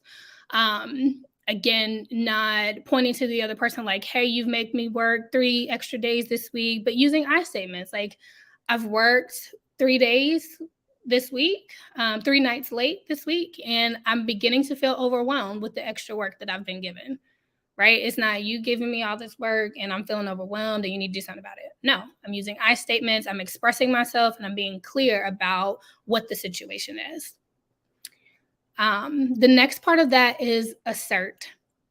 So clearly state what you want, what you need. Be specific with giving instructions or making a request, right? So this is the part where we kind of have to take on the confidence piece of the self-care, right? Like being assertive, which is easier said than done. But I think even, what Nicole Dozier was talking about, self-care, speaking up, being assertive. Being assertive doesn't necessarily mean being aggressive, but it does mean advocating for our needs and advocating for our desires and making requests. So clearly stating what you need and what you want. So in line with that same example, I've already stated clearly that I've been working late 3 days in a row. I've stated and I've expressed myself using I statements, saying that I feel overwhelmed by the extra work that I've been given.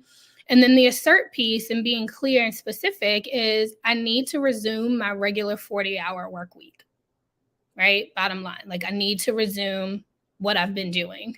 I'm being really clear about it.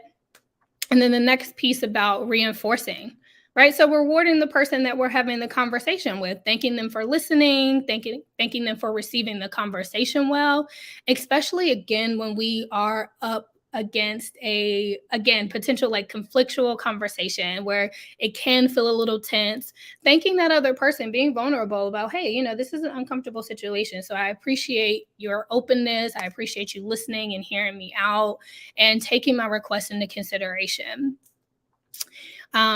The M stands for mindfulness. So being mindful of your goal and not getting sidetracked, right? Not getting distracted, but sticking with it, staying on track. So in line with that same example, I'd like to resolve the overtime issue. Before thinking about any other projects, I'd like to resolve the overtime issue, right? So I've described the situation. I've used I statements in expressing how it makes me feel. I've been assertive in letting them know, like, I need to resume with my 40 hours. I've been reinforcing by thanking them for listening and engaging and having the conversation, being open to the conversation. And I'm practicing mindfulness with staying on track with what my goal was for the conversation, especially again I referenced earlier, like Dear Man is useful, or approaching conversations with potentially challenging people. Sometimes when we are used to taking more of the avoidance role, or sometimes when we're used to maybe submitting more to the other person's needs, it might be easy to get distracted with them saying like, oh, well, if you can just, well, maybe we can just move on to this next project. Nah, Joan, nah, Jane, that's not what I'm here to talk about. I'm here to talk about this overtime issue. And once that is resolved, I'm happy to hear, some other things that you're thinking about, and we can see if it's within my capacity.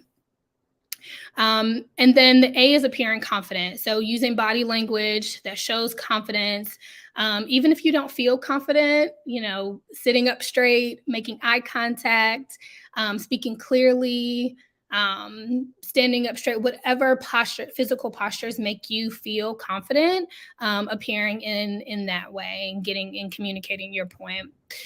And then finally, negotiate. So knowing the limits of what you're willing to accept, but be willing to collaborate with them, right? And so I don't want the negotiation piece to look like, okay, well, you just said we're not going to, do all that.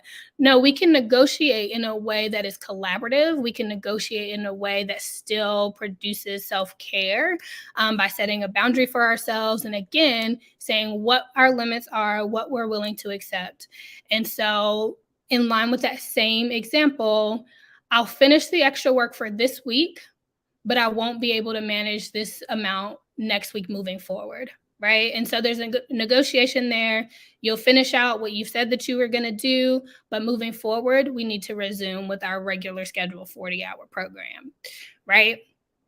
So I hope that example made sense, and I hope that the Dear Man acronym is kind of useful when we think about how do we approach those situations. Back to the conversation or the question in the chat too about how to handle conflict when we're dealing with depression and anxiety, right? And so that was the reason why I wanted us to start with just that grounding moment, becoming present within ourselves, refocusing our attention, and again, just being present in the here and now.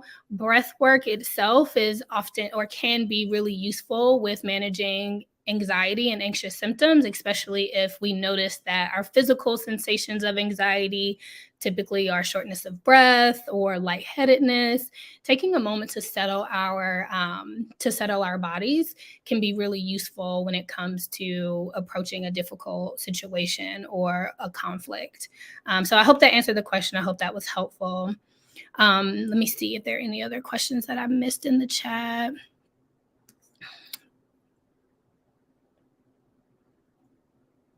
Yeah, avoiding conflict is unhealthy, right? And I often look at, we're talking about approaching conflict from a place of like self-care. And so if we're constantly in this pattern of avoidance, and avoiding hard conversations, that can kind of be self-harm in a way, right? We're not advocating for our needs. We're not speaking up about the things that don't feel good to us in a relationship. And so again, sometimes we have to go through hard things in order to get the end product that we're looking for, which is prioritizing our peace. Easier said than done. But again, I think if we can look at approaching conflict as an act of self-care, and recognizing that it's one of those inevitable things that are natural and normal, and it's one of those like we just have to kind of take it head on. Let's see. I feel like in the past, when I avoided and internalized conflict, it eventually came up to the surface in an unhealthy manner. Thank you for that, Patrice. Again, so if we're bottling it up, at some point it's going to explode. Especially so, for example, say if I'm having a conflict with my partner and I never say anything about it, and they continue to do the same thing month after month, weekend after weekend, and I never say anything about it, the likelihood of me approaching that from an interpersonal effective place and being able to communicate effectively by the time it boils over is kind of slim, right? And so when not only is approaching conflict an act of self-care, but it also helps for the health of our of our relationships, right? Someone can't change something or collaborate with us when they don't know how we're feeling about it. And so instead of bottling things up and keeping things inside, if we can approach a conflict, even like say, like it could be a 30-minute conversation. We'd rather have a 30-minute conversation or, 7 months of internally feeling a conflict with this person and not saying something, So when we look at it in that way, it's kind of like we get to decide, right? Do I sit with this conflict and not approach it and allow it to boil over? Or do I have this maybe uncomfortable conversation with this person that I care about and they care about me? And there's a chance that it might strengthen our bond and strengthen our relationship. And I might get a little, confident within myself as well in my ability to establish and set boundaries. So we can move on to the next slide.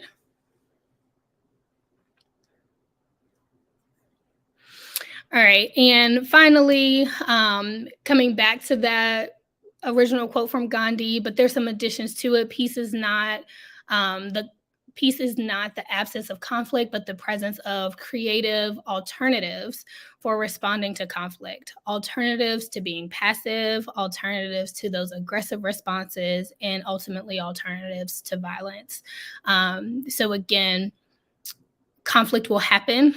It's inevitable, and it's just about how we approach those situations, how we manage conflict, and how we take care of ourselves in those situations.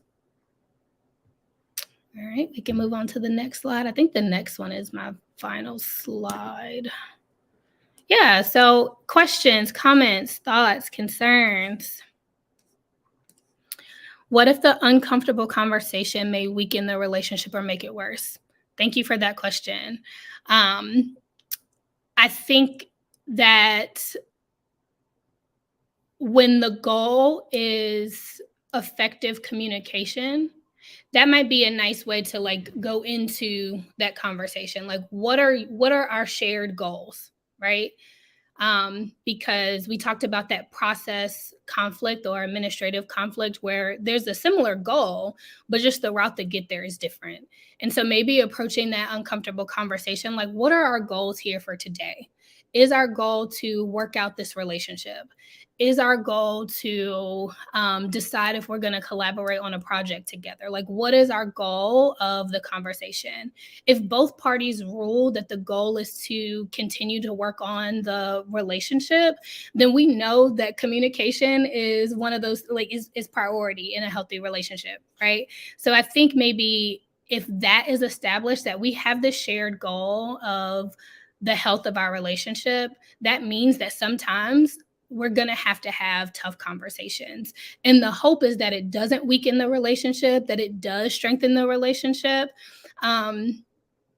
And I think too, when it comes to practicing that self-care and making decisions for ourselves, if you're recognizing that you can't have uncomfortable conversations with someone that you're in relationship with, if you're not able to communicate effectively, then I think it is one of those situations where we have to evaluate within ourselves, is this a situation, is this a relationship that I feel safe, that I feel okay with staying in, if I can't be vulnerable and say hey, I'm having an issue, hey, I'm having a conflict here, or we really need to talk about this and find common ground. I hope that answered the question, Chanel. Let me know too. I have been the type to not wanting to say much and avoid the conflict. Yeah. And again, I think it's easy to find ourselves in those situations where it's kind of like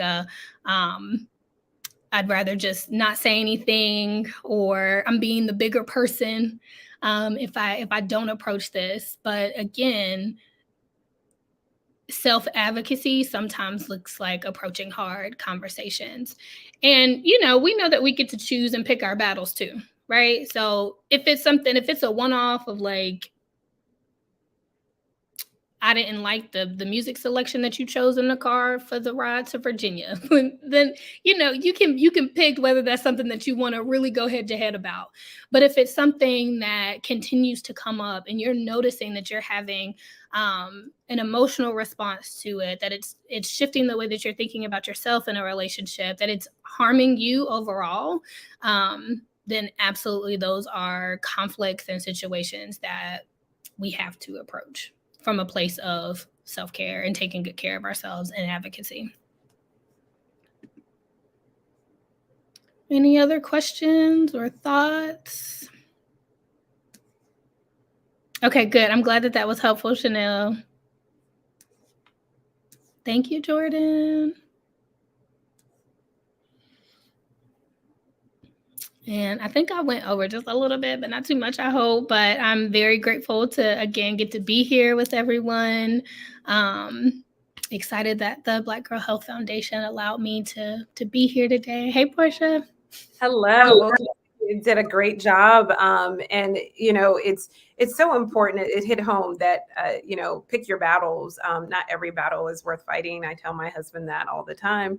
You know, so we're not like bumping. Some things you got to let go, but sometimes you have to be an advocate for your own health, and in different situations where it is important for you to speak up, because you'll never find healing. And so, so thank you for that. Thank you for, bringing to it, reiterating how important it is for us to be proactive and be in control of our own health. So thank you, Kelsey. Absolutely. Thanks for having me. Absolutely. All right. Okay, everyone. So I hope you're enjoying everything so far. We are we're right in the middle of our program. And so we're going to do some fitness, because everyone has been kind of stagnant for the last couple of workshops and absorbing all this valuable information. Now we want you to loosen up and get ready to, loosen up those muscles and really, relieve any tension that you may have in your body that can be stressful. And so we have in the comments, just so everyone knows, again, that survey, it's only like 2 minutes just to tell us how we're doing, what workshops you like, how we can improve so we can bring back Minds Matter to the Research Triangle even next year. So please just take 2 minutes to fill that out. In addition, you've probably been seeing the videos, the Black Girl Health videos, because we want everyone to be a member. We especially target professionals. So several of the professionals that you see here are BGH partner members. So if you are any sort of professional, whether you're a fitness trainer, you're a psychotherapist, whatever, we want you to be a Black Girl Health member. Our members are the ones who typically host all our workshops, not just here in North Carolina, but everywhere. And being a member allows you to host workshops that we do everywhere. We do workshops several times every year, every month. We do workshops, sometimes more than once in just 1 month. We're everywhere. So we typically like to use all our partner members to do so. So whatever specialty you are, we want you to join our sisterhood. So you probably see the ads that we're running, membership.blackgirlhealth.com, become a partner member so that you can get your services out there and help more Black women, not just in North Carolina, but everywhere. We're virtual now. So so definitely take advantage of that. Okay, without further ado, we are going to go to commercial break. And then right after the commercial, we have Reset with Fitness. So stay with us.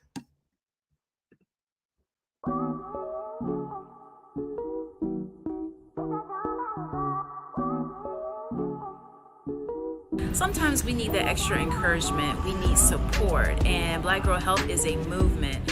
Oh, I love getting all the emails with the recipes, and now the new workout videos that we get daily. I now get CrossFit videos right to my email. So that means that it holds me accountable and I have something to do every day. I work out of Pies Fitness Yoga Studio, and so it just helps to bring more people into my class, know that I'm out there teaching yoga in the community. Being a BGH member means connecting with other women, networking, and being a part of a movement. I am Kim Nelson-Wright, and I am Black Girl Health. I'm Kimberly Perry, and I am Black Girl Health. Sherelle Moore Tucker, and I am Black Girl Health.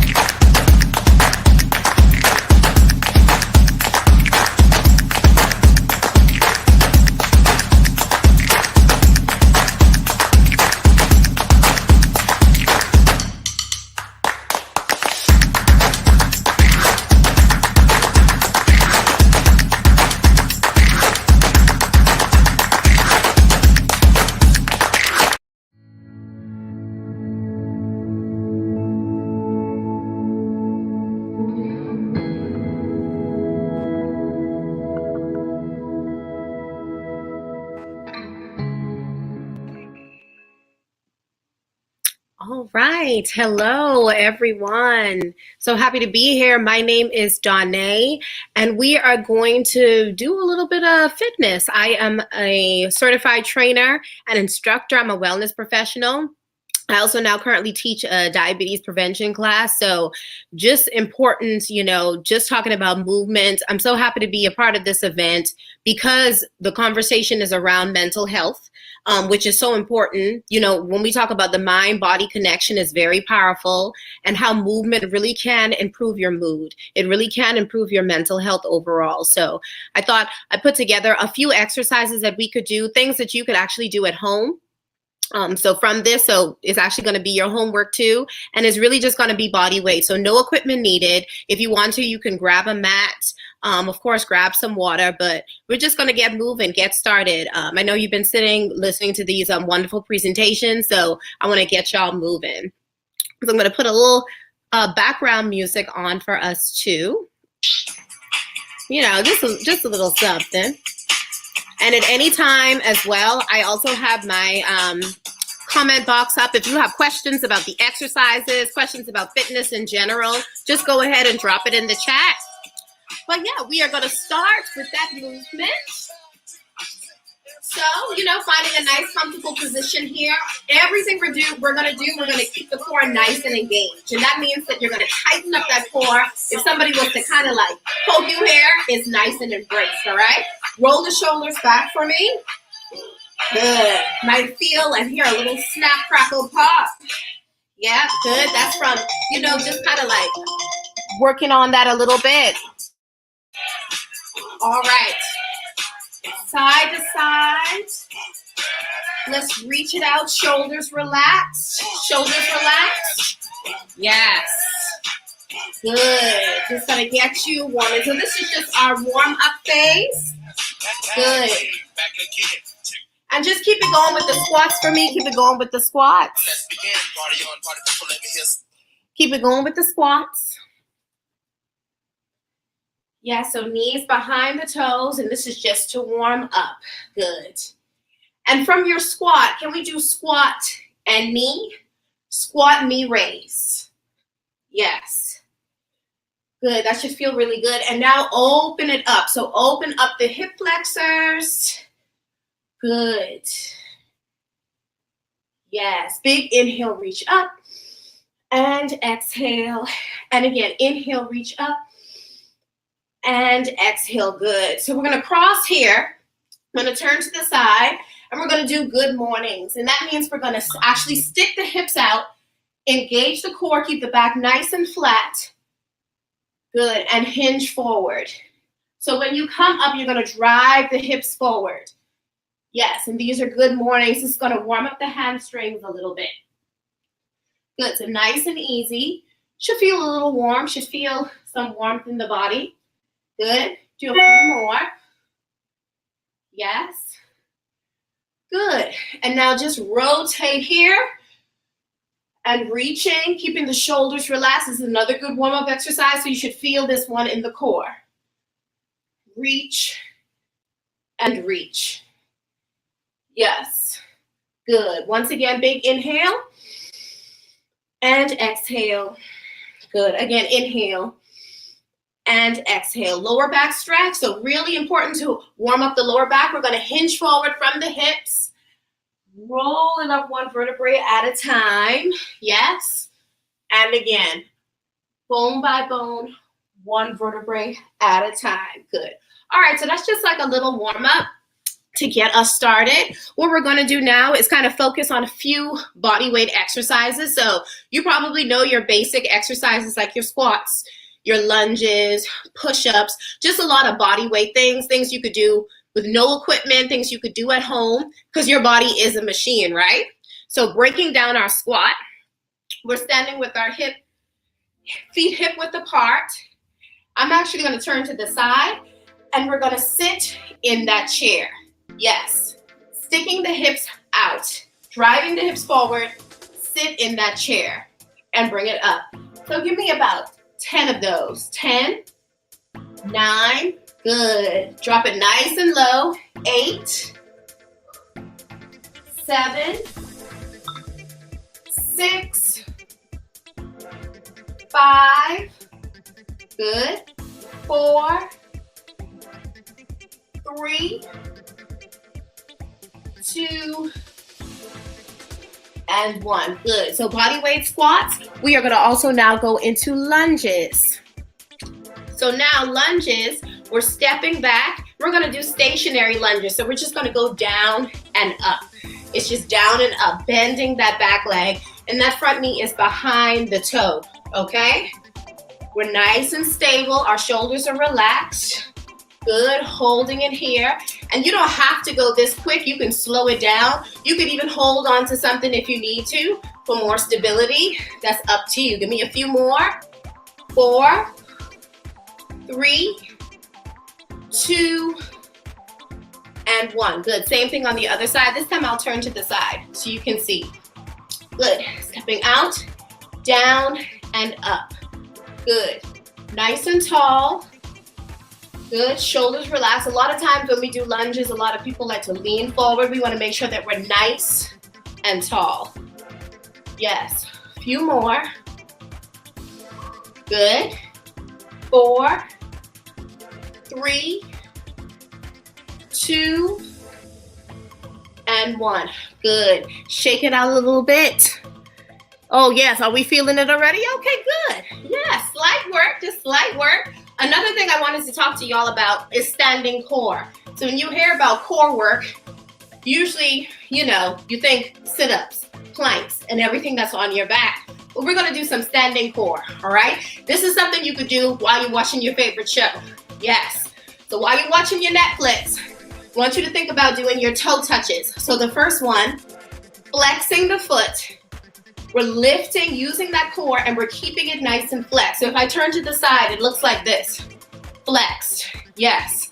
And I want you to reach, toe taps. So you're gonna feel this in the hip flexors. You're gonna feel this in the core because you're using it to raise it.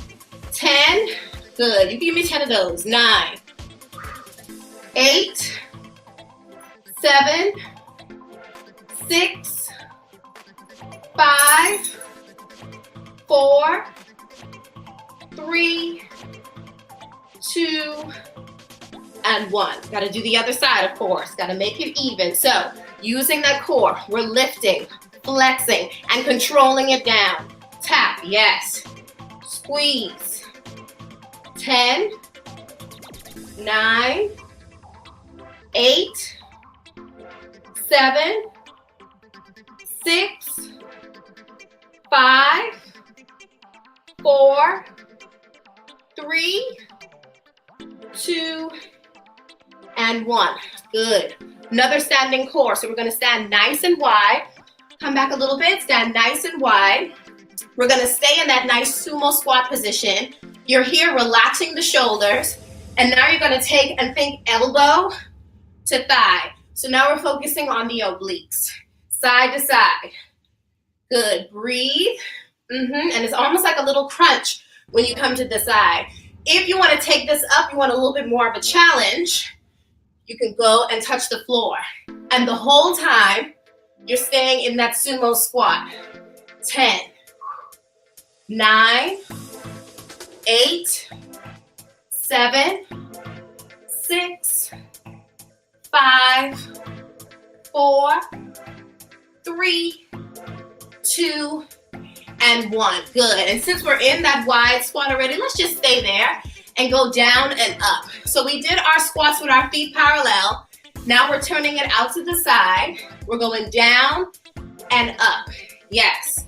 And we're going to play around with pulses. It's another good thing to do when you're doing body weight exercises. So what I mean by pulses, we stay low. Yes, we stay low. So we don't come all the way up. So feeling those pulses, you're going to feel those glutes working, probably feel a nice tingling sensation in the hips. Yes, pulse it for 8. 8, 7, 6, 5, 4, 3, 2, and 1. Good. Whew, shake it out a little bit. So good, we did that body weight. All right, so can we add in a little bit of cardio? before we take it down to the mat. So we did start off with some strength. We did our warm up, we did our strength. So another good tool when you're thinking about in and out of a workout, I don't like to be in the gym for an hour or 2 hours. I like my 20-minute, 30-minute workouts. High intensity interval training, HIIT training. So you do a really good workout in a short amount of time and you're burning fat. So we're gonna play around with that a little bit. So the first thing is gonna be, if you don't wanna jump, because I do believe in regressions, I believe in modifications, this is your side lunge, right? Side lunge here, or you're gonna give me jumping jacks, all right? In the case of time, we're gonna just do 10 seconds just to go through the exercises. So first one, you can do side lunges or jumping jacks. So here we go, 10 seconds. 10, 9, 8, 7, 6, 5, 4, 3, 2, and 1. Good, see, in and out. You take a little break, but not too much of a rest. We go into the next one. Next one, high knees. Stay here, just bringing the knees into the chest. Or, I don't know how good you're feeling today, you might want to drive those knees up into the chest with the hop. So here we go, 4, 3, 2, and same thing, 10 seconds. 10, 9, 8, 7, 6, 5, 4, 3, 2, and 1. Breathe, good. Y'all still with me? Whew, I'm sweating a little bit now. Next one, going right into it. No jumping, just give me side to side. Quick little hop in the middle. Just side to side, right here, staying nice and low. Or you're gonna give me skaters, crossing behind. Good, and that you are gonna jump with that one. So here we go. Whichever one you wanna do. You're here, or you're crossing behind. Here we go. 10, 9, 8, 7, 6, 5, 4, 3, 2, and 1. Good job, good job. All right, how we doing? So we're gonna take it down to the mat a little bit. Modified, I know you heard of burpees, right? Don't worry, we're not doing a full burpee, but we're gonna modify it a little bit, okay? So your burpee, what you want to focus on is that you're going to take it all the way down. Take my camera down so you can see. You should see my nice purple mat. We're gonna bend the knees, take it all the way down. We're here, finding that nice strong plank.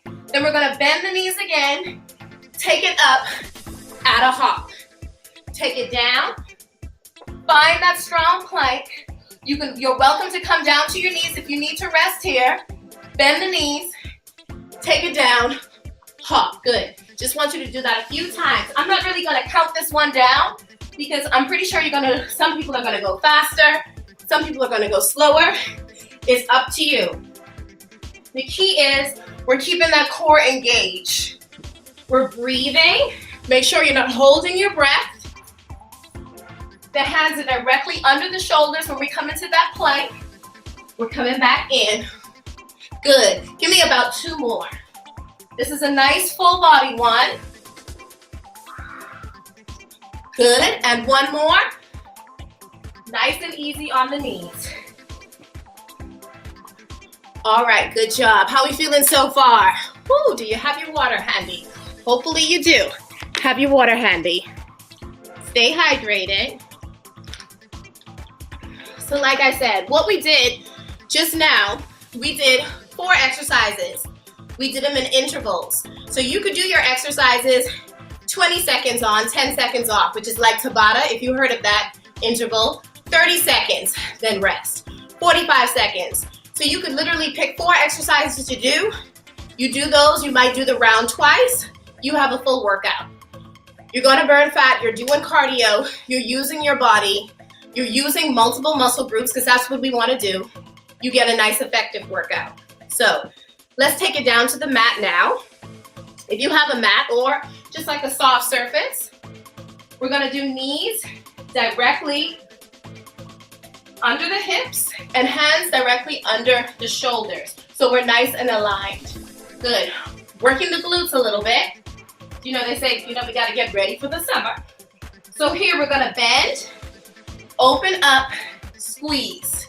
So in this exercise, the key is I'm keeping my hips square, I'm keeping my shoulders square.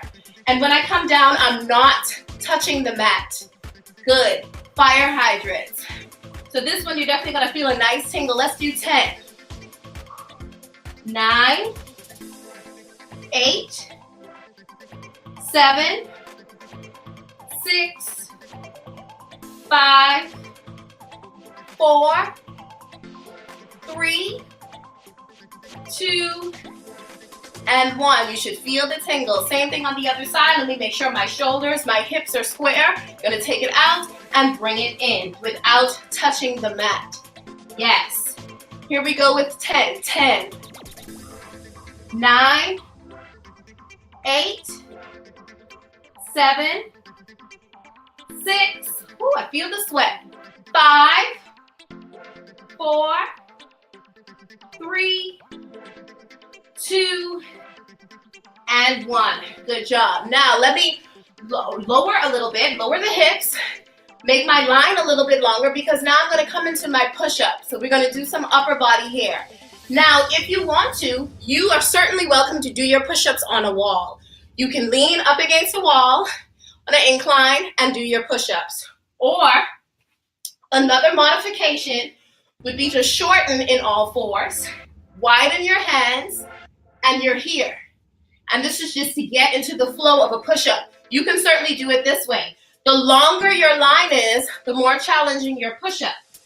So if I'm here and I open my hands out, because I'm longer, my hips are down, this is going to be more challenging.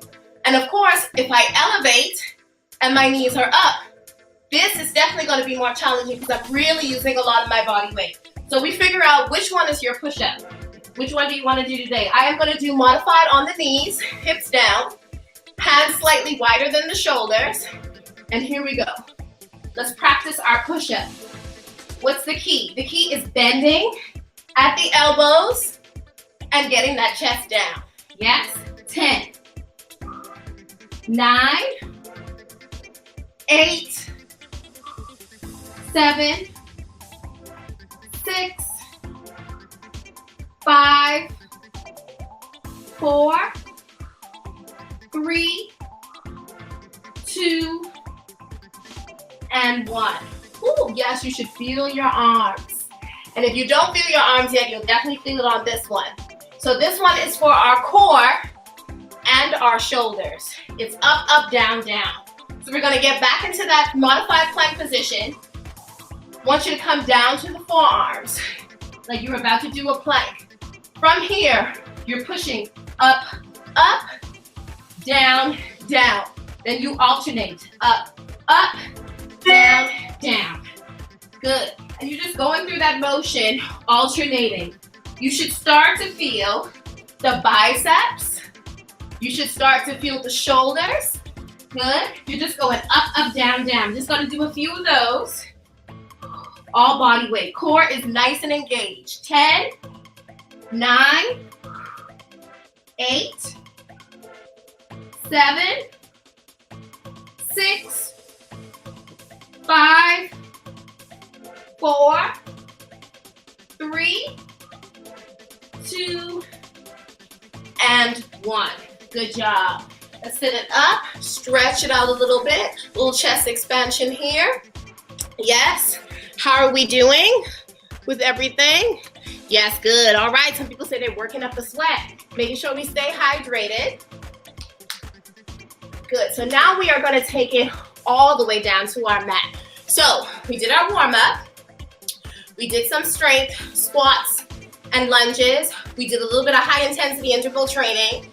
We did some more strength. We did our push-ups, shoulders up, up, down, down. Now we're going to focus on our core. This is going to take us into our stretch. Make sure I'm good on. Okay, good. So from here, let's take it all the way down and do some core here. So I actually really like, I don't know if y'all have ever tried Pilates, I think there was a yoga session too, but Pilates focuses a lot on the core. So we're going to do some Pilates now. It's all core work. And your core is your foundation. So we want our core to be strong. Our core is strong. Anything we decide to do, whether it's lifting, dance, swimming, yoga, that's going to be our foundation to really help us in any activity that we try to do. So first thing we're going to do, bend both knees, feet nice and flat, hands here, and you're going to push up into a bridge. We're going to keep the knees aligned here. Try not to rock out, up, control down. So this is really good for the lower back. This is really good for the glutes. Nice and controlled. And since this is easy, right? So we could do about 15 of these. 15, 14, 13, 12, 11, 10, 9, 8, 7, 6, 5. You should feel the muscles working in the glutes. 4, 3, 2, and 1. Good. Now tabletop those feet.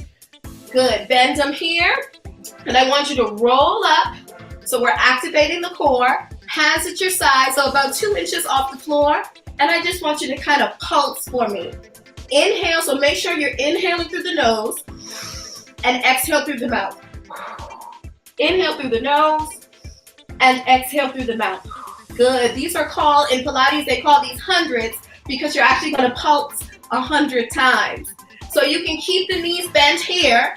Anybody who's feeling that they want more of a challenge today, extend the legs up. Good. We're still lifted. We're still engaged. Inhale. Exhale. Inhale. Exhale. Inhale. Do you feel a tingle? Exhale. Inhale. Exhale. A few more. Come on, you got it. Inhale. Exhale. Inhale. And exhale. Release. Good. Bend the knees. Bring the knees into the chest just to release a little bit. Hands at your side. We're going to inhale, drop. It doesn't have to go all the way down. Exhale, come back to center. Inhale, drop. Exhale, back to center. That should feel really good on the obliques. Inhale, drop. Nice and controlled. Exhale, center. Inhale, drop. Exhale, center. Inhale, drop. Exhale, center. Whew, feeling it. Inhale, drop. Exhale, center. Inhale, drop. Exhale, center. Last one. Inhale, drop. Exhale, center. Good. Knees into the chest. Good. We're feeling so far. So another really good body weight exercise, another one to work on, is we're going to straighten the legs. Good. We're going to extend the arms up. So pretend as if you're holding an imaginary beach ball. Good. When you tuck, you're going to tuck, roll it up one vertebrae at a time. So this is really good for the abdominals. We're rolling up one vertebrae at a time, bone by bone. Come up. Now we're going to reverse it. Tuck the chin into the chest and roll it back down. And the hands are going to stay straight up. They never go overhead. Do you feel that? Let's try it again. Roll it up. One vertebrae at a time, bone by bone. Good. This is for nice, strong abdominals. Curve. Round the back. Hold that imaginary ball. Keep it overhead. Yes. And again. Roll it up one vertebrae at a time. Good. And take it down. Can we do it one more time? Woo. Yes. And take it down. Good job. Bring both knees into the chest to release. Massage the lower back, rock from side to side. Good. Let's do a few quick stretches. This is always important to stretch. We'll start with the hamstrings. Extend the left leg out. Extend the right leg up. And just kind of think nose to knee. This is stretching out the back of our legs here. Stretching out our hamstrings. Breathe.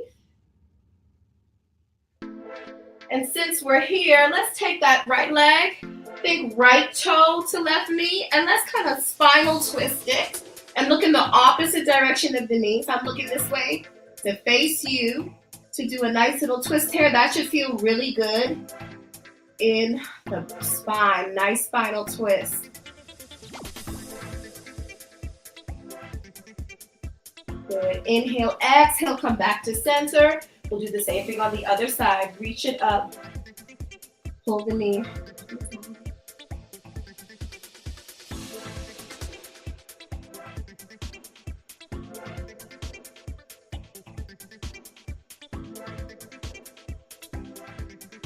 Yes. And now toe to knee. Take it over. Look in the opposite direction of that top leg. Always good to stretch after your workouts. Even if you just pick 4, 5 stretches that you like, you stretch your major muscles. Want to make sure you got a nice back stretch in there. Come back to center, stretch your quads. So let's flip it over. Speaking of quads, really good quad stretch, nice deep quad stretch. We're going to grab onto the top of that foot and kind of pull the heel in toward the hip and relax, and that's going to stretch the front of the leg. Quad stretch.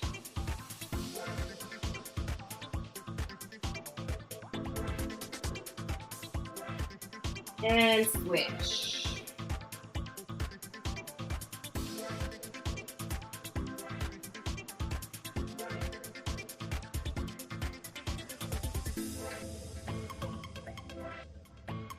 Good. And from here, let's push back into an extended child's pose. So hips to heels, you can open it up a little bit, rotate the shoulders out, and child's pose.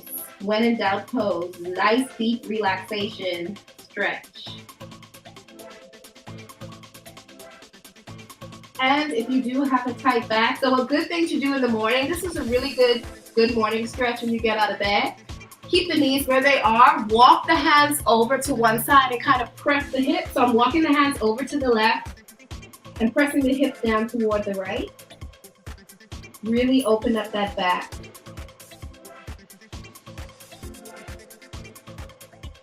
And same thing on the other side. Now walk them over to the right. Hips down.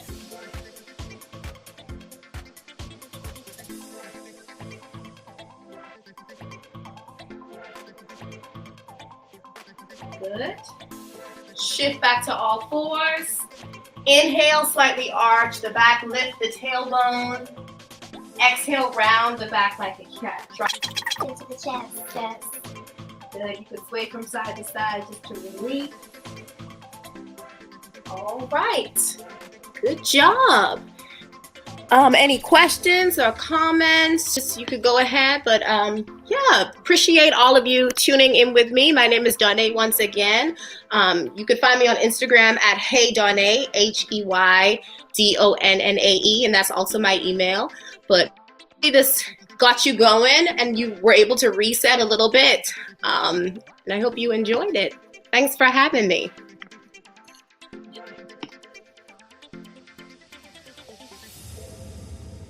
Good. That was good. That was good. Well, I hope everyone got loosened up. And thank you so much, Shonda. Appreciate it. Thank you. All right. Y'all have a wonderful day. All right. Okay. I hope that loosened everyone up. We are in the middle of our workshop series and we are winding down now. We're winding down towards the end. So again, a couple of footnotes for you guys. If you're interested in being a part of our sisterhood, join us and becoming a partner member. Most of our presenters are partner members. They're actually part of our sisterhood. They present not just here in North Carolina, but all across the country. We're virtual now, so we're able to do that. So a lot of our workshops are virtual. And so we like to pull from our presenters, whether they're therapists or fitness coaches, They're all a part of our sisterhood. So you probably see the ads that say join at membership.blackgirlhealth.com. So just go there, and we'll also have it across the screen, membership.blackgirlhealth.com. We are also dropping a new app. It'll give partner members a lot of different perks on things that they can do to help reach our audience. So we're really excited about that this year. Another thing. Oh, yes, the survey. The survey is in the comments.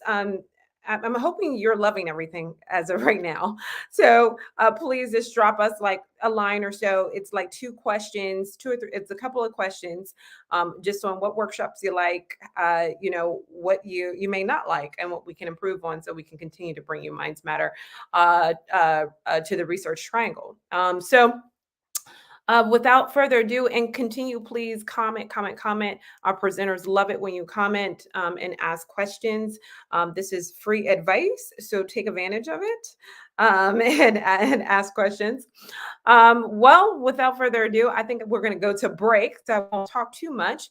And we're going to come back with art therapy with Amelia Kelly. So stay tuned. We'll be right back.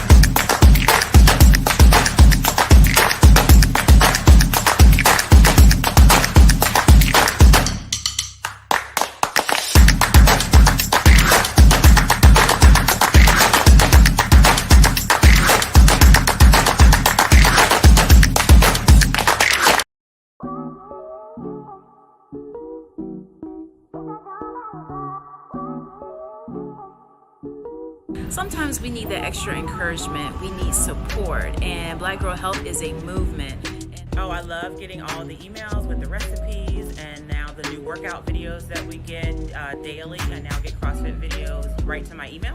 So that means that it holds me accountable, and I have something to do every day. I work out of Pies Fitness Yoga Studio, and so it just helps to bring more people into my class, know that I'm out there teaching yoga in the community. Being a BHH member means connecting with other women, networking, and being a part of a movement. I am Kim Nelson-Wright, and I am Black Girl Health. I'm Kimberly Perry, and I am Black Girl Health. Sherelle Moore Tucker, and I am Black Girl Health.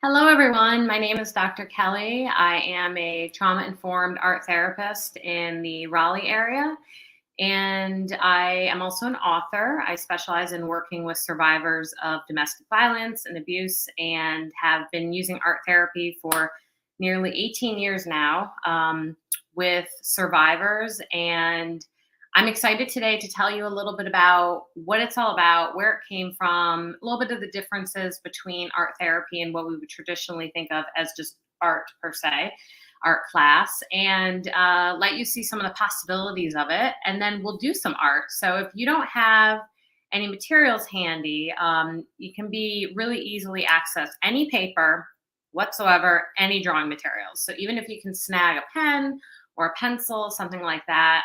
But if you have some other supplies, if you want to get them handy, we will be doing a little art therapy experiential and processing the art after. So I am ready for you. If you have any questions, feel free to put them in the comments and we can get going. So art therapy, how and why it works.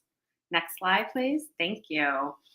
So as far as what is art therapy, it's really neat to understand the beginnings. It actually originated in the 1940s, and it included art making, the creative process, psychological theory, and a psychotherapeutic relationship. So let's be honest, art therapy has been around for thousands of years, but it wasn't until the 40s that they started to research it and find that it was not just an amazing experience but something that they could create a clinical background to.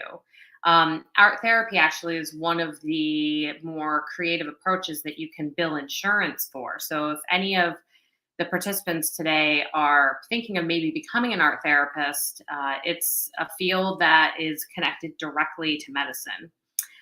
It offers an alternative method to with a visual communication style. This can be very powerful when trauma may be overwhelming. So working with someone who has experienced trauma, I don't know if any of the listeners or viewers here today have gone through something hard. I mean, being human, there's going to be so many things that can happen. The thing about trauma is it gets stored in images. It gets stored in this non-linear type of experience. And so it can be really hard for a trauma survivor to dictate exactly what they went through. And in fact, at times it can be re-traumatizing. So having a way to show what you're feeling internally, but without having to remember every single little detail can be very helpful. And it can prevent that extra layer of trauma. And it can also create this almost kind of like this in-between. When, I don't know if anyone here has ever sat down with a therapist, it can be really overwhelming at first. How do I go through and report everything I've ever been through? Sometimes having that piece in between you and the healer, the person that's helping you, as a reference point can be really helpful. Some of just many things that it improves, and we'll talk about some specifics today, is cognition, sensory motor functioning, self-esteem, self-awareness, emotional resilience. It can help promote insight, enhance social skills, and reduce and resolve conflicts and distress. I'll say that one of my graduate professors had been using art therapy in an assisted living space with individuals with Parkinson's. And it was incredible to see how what would medically manifest elsewhere when the individual had art materials in their hands, their body and their nervous system was able to surrender to it. And some of the symptoms presented improved during that time, and that can compound. It's just really incredible. So next slide, please. So one thing, I love this graphic. How is art therapy and art class different? I think this is a really neat way to really understand the difference between it. So with art therapy, you'll have an art therapist that facilitates it. Some folks have done continuing education classes, or you can get certifications in different types of interventions. But to become an actual art therapist, you have to have a 60 credit degree that is from an accredited master's program. And then after that, you go through a practicum with, I want to say it's 1,000 hours. It can change between states. And then you go through the licensing. It's a big process. So if you or someone you know are considering becoming an art therapist, it's a really respected path to take. But then also, if you're going to an art therapist, just know they have a lot of phenomenal training. Whereas with an art teacher or instructor is going to have those skills in the art itself. Interestingly, when I went to my grad program, I did not have to ever sit for the GRE. Instead, and I almost feel guilty sometimes when I tell my fellow clinicians that, instead, I actually had to produce a portfolio. So my undergraduate was in art and psychology, and then I had to show that I had those skill sets, but it's different than what obviously a teacher would go through. The art therapy involves the therapeutic relationship, whereas with a class, just like, you were all engaged in that really awesome, the fitness class prior, which I was wishing I could take part in, but I want to get all sweaty before this. It's going to involve more of that student-teacher relationship. With art therapy, the space is confidential. So that's really important. Anything that is said or created is not to be shared outside the room. And that's really important for groups when they talk about that. And so I want to encourage anyone who creates anything today that we respect the space as a confidential space for those of you joining me today. In a classroom setting, it's going to be very different. That's what the art class would be like. Main goal with art therapy is expression. It's not about what it looks like. It's about what you were trying to express. Whereas with art class, you may want to be mastering a skill, you're trying to make a product. Art supplies are seen as tools in art therapy, whereas they are seen as ways to accomplish a task in an art class. As I mentioned, there's absolutely no right or wrong way to do art when it comes to art therapy. So when we do our directive today, definitely trying to just kind of let go and not overthink it is where the process really begins. And that's one other thing. It's not really called an art assignment. It's a directive because it's just kind of guiding you, because you can take what an art therapist suggests and fine tune it for what you want to express. As far as art therapy, again, you're focusing on the process, not product. And we're going to do today just a little bit of reflecting and communicating. It's a little bit tricky in this kind of format. Whereas with art class, I can remember going through and doing critiques in my art classes. And I mean, no one held back. So it's a little bit different in that way as well. Next slide, please. So art therapy specifically is most often thought of as being used for mental health. And I also put addiction in here, and we'll talk specifically about addiction. Anyone who is struggling with substance abuse or other mental health disorders can dramatically benefit from art therapy, because creating can help. And this is all research-based, has been supported to help with ADD and ADHD symptoms, anxiety, depression, eating disorders, relationship issues, trauma, and substance use disorders. I didn't go into anything about ADD and ADHD in the following slides, so I just want to pinpoint a neat thing about it. When it comes to art therapy, it helps to regulate your vagus nerve. If anyone here, I've sometimes heard of it called as the soul nerve. It's the part of, it's right in the base of your neck. The yoga instructor may have talked about it.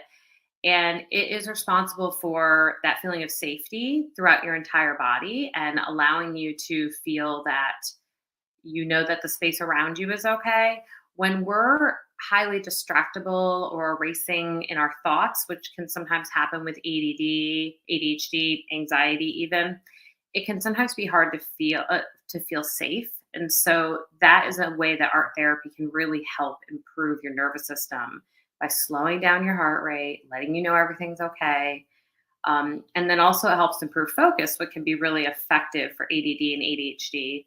I will say some of my clients that come in who present with that diagnosis, I will hand them art supplies to help them have a healthy way to fidget, for instance, in session, have tons of cans of Play-Doh or other things so that it actually helps improve their focus based on what research says.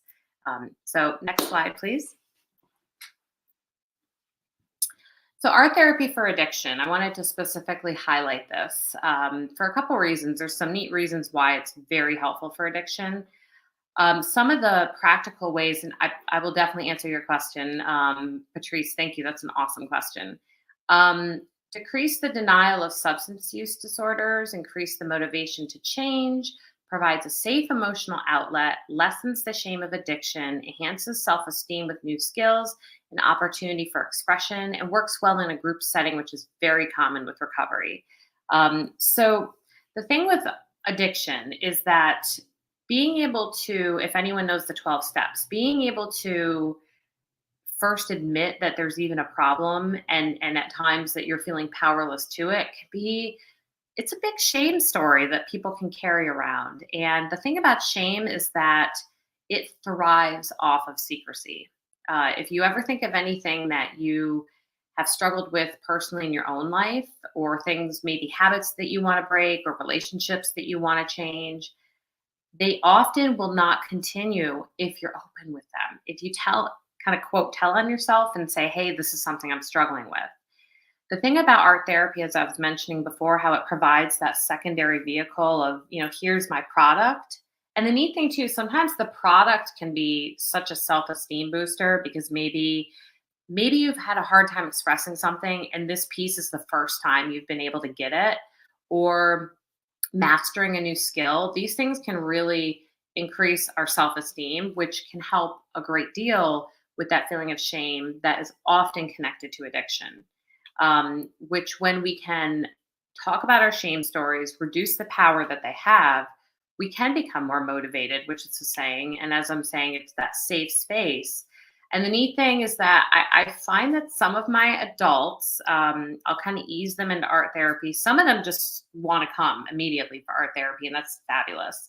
Some can tend to be a little bit insecure about the product. It's hard to break that art class mentality. And so for those individuals, if you're in a group setting, so as an art therapist, I might create with them and kind of show them, I'm not taking myself too seriously. I'm just enjoying the materials, feeling the materials, and experiencing them. So these can be very powerful in groups that are often part of recovery. And at the bottom, my favorite thing that's so neat, I love neuropsychiatry. It's if I would have kept going to school, maybe gone for that. But dopamine is released when you are experiencing art therapy. And so thinking about addiction oftentimes is a dopamine deficiency coping skill. Things like ADHD or anxiety, depression, and grief. I know the question was about working with grief. A lot of times our serotonin and dopamine can take a hit from consistent stress. And so the fact that you get that release during art therapy is really awesome. Going specifically to the question about grief, the thing about grief that is so incredible when it comes to art therapy is that it gives you that tangible, as I was saying, that product to work with and work through. I would highly recommend art therapy for grief. Actually, especially when it comes to children. I had a loss recently. A friend had lost. I had a friend who has a child, and she was recently passed a little while ago, and they were asking how to help him. And I was saying, being able to allow him to create something for his mother, maybe a card, maybe a memory box, maybe some imagery or paintings about that relationship, about that person. I mean, there's so many amazing ways that you can explore grief through art therapy. And technically there's things that are art therapy we don't even think are. If anyone here has ever lost a pet, and some veterinarians will give you that like really sweet clay molding of their paw. If you think about it, that's a piece of art. That's a product that you can connect to that loss. And so I know I've had folks who will get memory boxes and then place things like that somewhere special. And so I would absolutely recommend using it for grief and loss for yourself or for children especially as well. Thank you for that question. Next slide, please. So as far as art therapy, another area that is really powerful is for body positivity. This image here was from a art therapy client from an eating disorder clinic. And so just to outline, art therapy and other creative expressive modalities by research has shown can help improve body satisfaction, self-confidence, and self-image and identity. It is very commonly used in eating disorder treatments. And some of the common directives are scale smashing, body tracing, or creating art out of sick clothes. So I mentioned these three because they're so unique, these directives. There's so many other art directives that translate to other disorders, but these three are incredibly unique to that treatment modality. So scale smashing, and I'm using, with permission, I'm using some examples from a client that I work with who had come from an inpatient treatment. They had taken their scale that they were using throughout their disease when they were deep into it. They brought them outside, put them into these safe boxes, not boxes, they're like these kind of pouch bags, and literally used a sledgehammer to smash it. And then the pieces inside, and this was not an electric one, it was kind of one of those old school ones. And then with the pieces inside, created a mosaic piece out of it. I mean, how powerful is that? And it's beautiful, the piece that she created. Body tracing is really common with eating disorders because specifically body dysmorphia can create a skewed version of what they believe their body looks like. So sometimes having someone lay on a very large piece of paper and having either one of the therapists or maybe a fellow group member with permission do a tracing And then when they see the tracing, sometimes that alone can be really either eye-opening, affirming, or it can also bring up some other things to process. That itself is part of it. But then from there, they can do some really neat things like, show the emotions in different parts of the body, create the tracing, doing something empowering. I mean, there's so many different directions you can take. And then finally, creating art out of sick clothes. So for anyone who has any familiarity with this disorder, there's a term called sick clothes, and those are generally going to be clothes that were worn at maybe a time where the eating disorder was really running rampant. So my client that I was referencing was anorexic, and her clothes were much, much, much smaller than she really should appropriately fit into. And so there's that fear of clinging on to them. So she then cut them all up and wove them and created these amazing pieces out of the fabrics. So it was a way to create something beautiful out of something that had been so painful. A few ideas that you can try at home, not necessarily if you're struggling with an eating disorder, but just as a whole, everyone can take a moment to create more of a sense of self and satisfaction and awareness and really appreciate these bodies that we're given. I love these two ideas. To use writing to focus on neutral or likable attributes of your body, such as there's a really beautiful poem I'd recommend looking up, Homage to My Hips by Lucille Clifton. And I mention writing because writing also, whether it be poetry, storytelling, are fantastic ways to engage in art therapy. It doesn't just have to be dry drawing materials or clay or photography. Dance, movement, music, these are all part of the creative arts therapies. You will find music therapists and dance movement therapists. At this time, as far as I know, they are not going to be a license that you can bill insurance for. But there are programs that have created the creative arts degrees, and those folks generally will offer all of them. But I definitely recommend keeping a creative journal to record fluctuations in the body image, not weight, but image, patterns or feelings about one's body and self-image, and witness change and growth. Creative journaling is best done in an unlined bound notebook where you can keep paintings, writings, doodles, maybe date it, and I find that with people I work with, and even just for myself, when I go back through my journals, you can start to see this really amazing journey unfold in front of you, especially when you use art.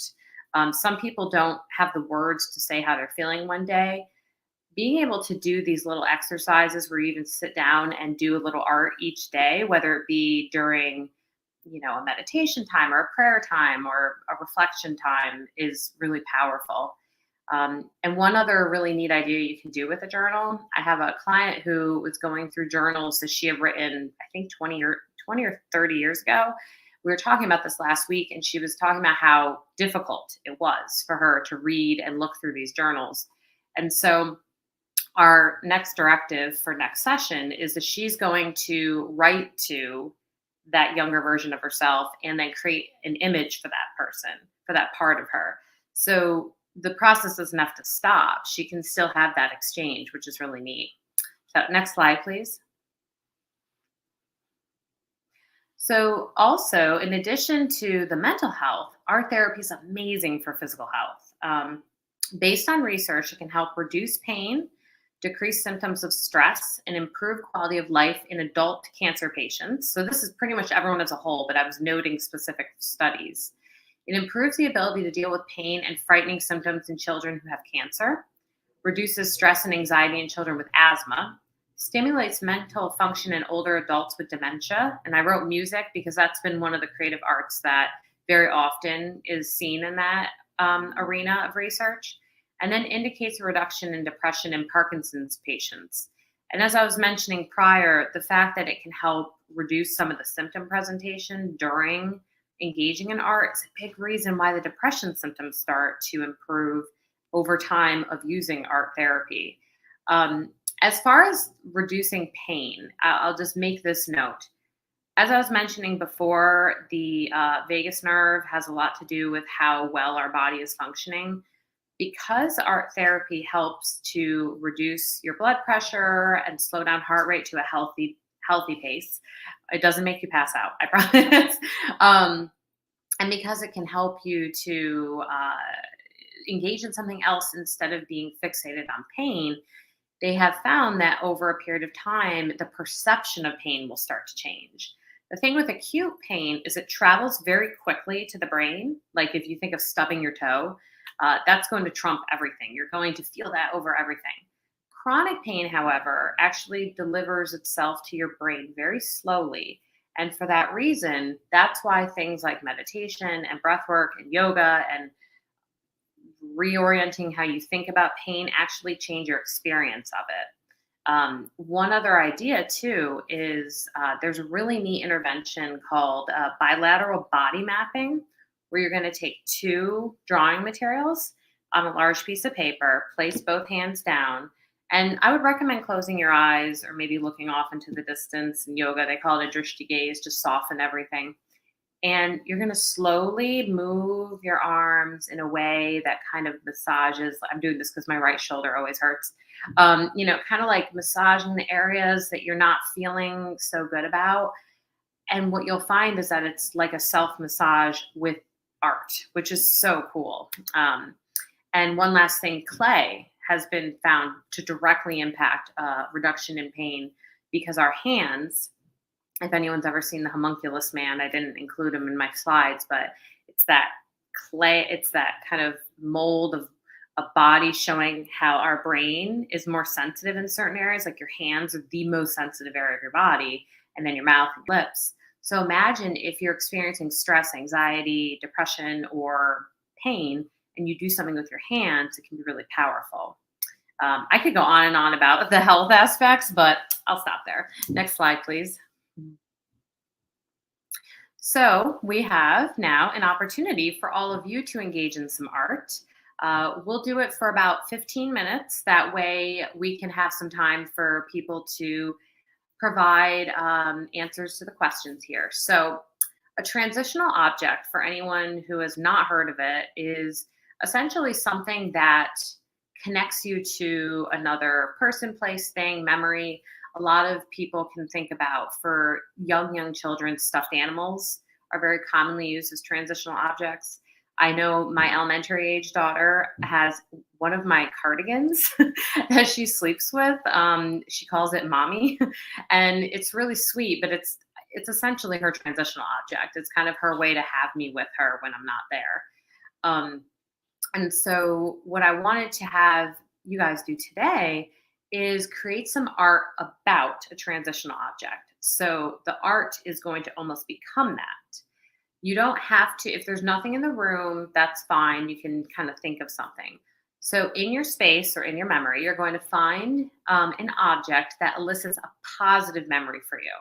If you do not have one available, you can recall one that comes to mind, as I was mentioning. Some examples might be a photograph, souvenir, family heirloom, favorite book. In my office here, I have an image that my daughter had created of art herself, so I might do something about that. Using your paper and drawing materials that you have handy, whatever that may be, as I was saying, if you're not prepared and you have a pencil, that's fine. Create an image of a memory or an emotion connected to that image or to that piece.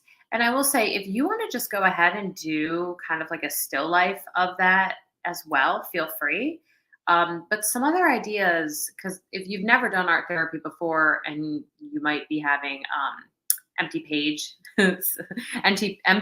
fear, is, let's say I was going to do the image that I see across the room of my daughter's artwork. So it makes me feel positive when I look at it. So I might create an image of me and her, or I might create a body outline on my page and show where in my body I'm feeling it. Or I might just use colors and do some abstract kind of piece about, like, the feeling of love or motherhood, something connected to that. So you can be really wide open with this, but I wanted to give you some direction. When you're done, so at this point, we'll do about 10 minutes or 10, 15 minutes of art making. The questions that I would encourage you to reflect on, and these are going to be great because if you feel open to it, you can share these in the chat. What would you title your image? What emotion does it elicit? when you look at it? And then if you were in the image, where would you be? So that's going to be when you're done. And it could be where you feel most connected to, or where you want to be, or where your eye is drawn to. These are just 3 small examples of a host of questions an art therapist might ask you. One thing that an art therapist will not do, that I would hope would not do, is they're not going to make assumptions about what your art is without asking questions, unless they're doing an assessment. We are, as art therapists, trained to assess and diagnose through art making. However, there's different schools of thought and different approaches to that. I personally take more of an approach where I use it as a tool to get more information from my client or whoever's working with me. So from there, I would encourage everyone to get your art supplies out. Does anyone have any questions? And I can't see anyone. So, so if anyone does not have art materials or has a question, go ahead and put it in the chat. And otherwise, I will stop you guys in about 10 minutes. And you know what? Maybe I'll do a piece at the same time as you guys.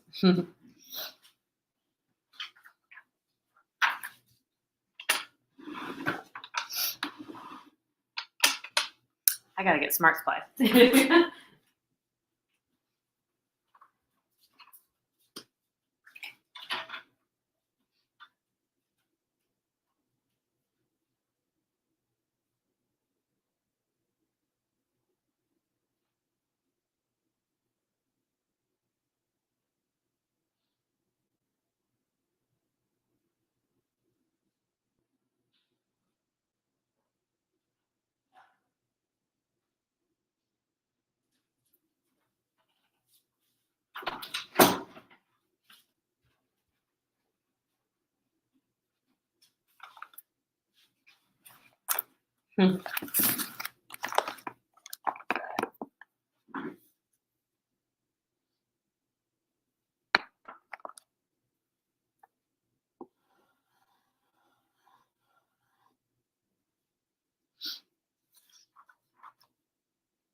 I'll just give everyone about another minute. If you're still creating, feel free to just create along. I mean, you don't have to stop just because other people are putting their answers in.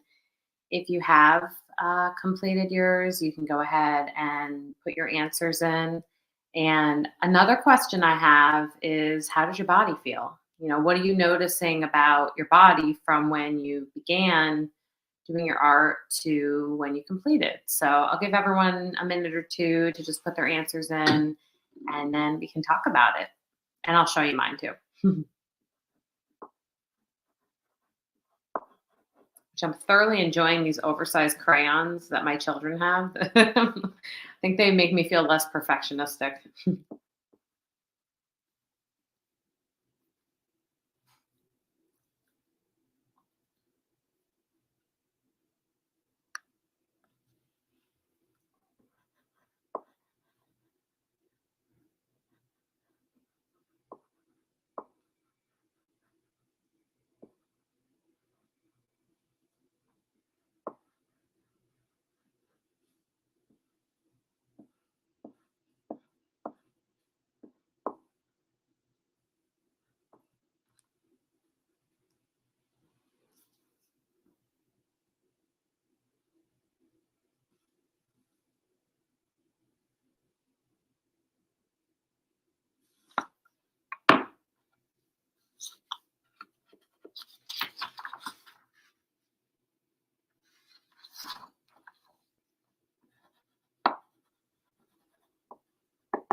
All right.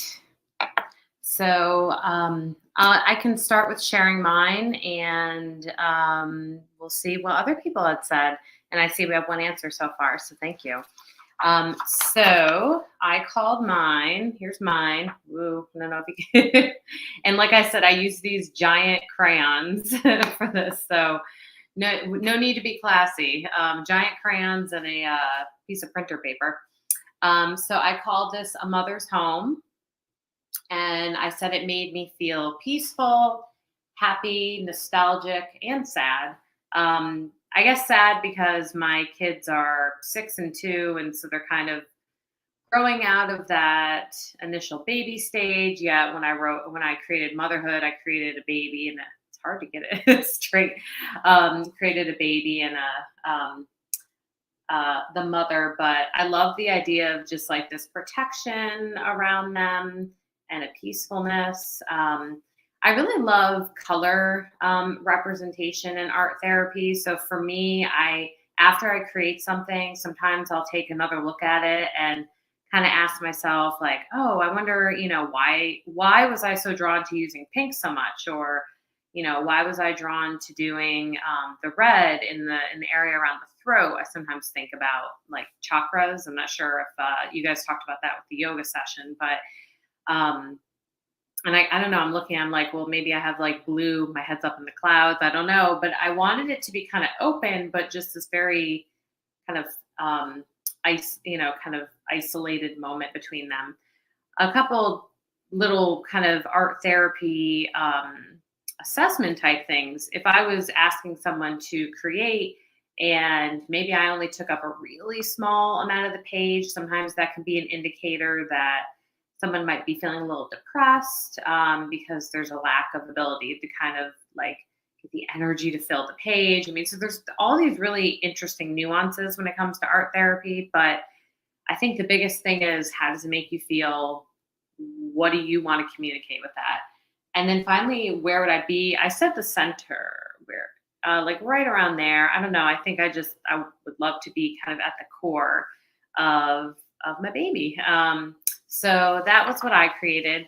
I see that we have a comment from Famika. You had said that your title would be New Beginnings. It brought back feelings of some sad feelings, but good feelings as well. And I believe you're saying you'd be on the beach, like in the image, or maybe that was what the transitional object was that you used.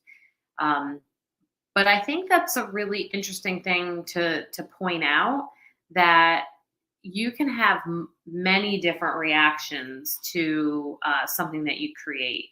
Like I was saying, I had, yes, okay, that you would be on the beach. Like I was saying, I felt peaceful, happy, nostalgic, and sad all at the same time.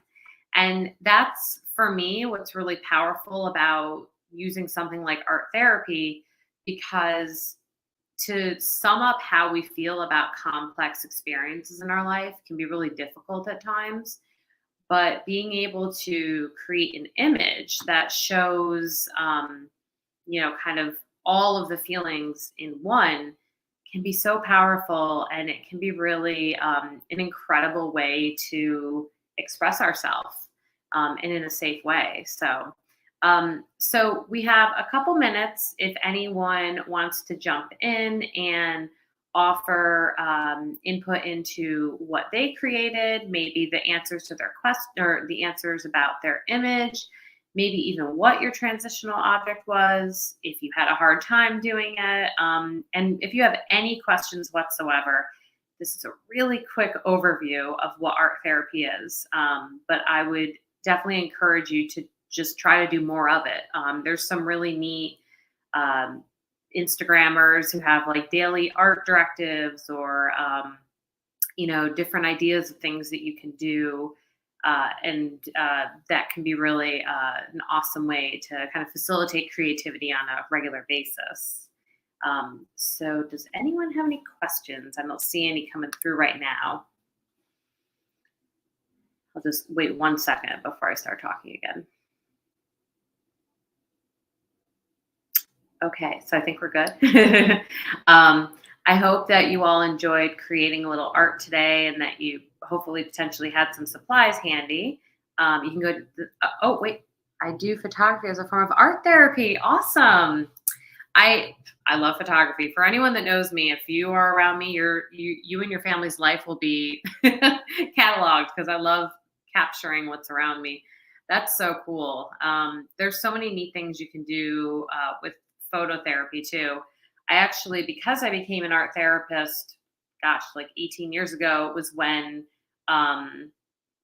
we were still developing film. And I remember taking a phototherapy class that was so cool, where we would go into the studio, into the dark room, and actually create. And we created stuff on fabric and different papers. It was just really neat. So that's awesome. So next slide, please. Oh, I don't know if thank you. All right. So I wanted to give you guys an opportunity to reach out if at any time. Oh, hold on. Before I go into that, we got one more artist. Patrice said, gratitude and healing. And you can stand the slide, by the way. Gratitude and healing. And you drew your daughter looking at herself in the mirror. Oh, I love that. She had a very traumatic beginning to her life, and we lost her twin brother a few days after birth. Being grateful for her while healing from the loss, she brings joy. That is incredible. Like, what an incredible way to honor the lost twin and also this beautiful daughter that you have. And so just as an art therapist, I can see that symbolism. I mean, she's literally looking at her reflection, which is what it would be like for someone who has a twin. You're walking around, even if you're not identical, that you would have, kind of that reflection walking around all the time. And so I could see how that mirror could be such a metaphor for what that would have been like, or the loss of that. And so I'm saying this, kind of giving you an example of what, as an art therapist, I might go into if you were in a session with me and you created that.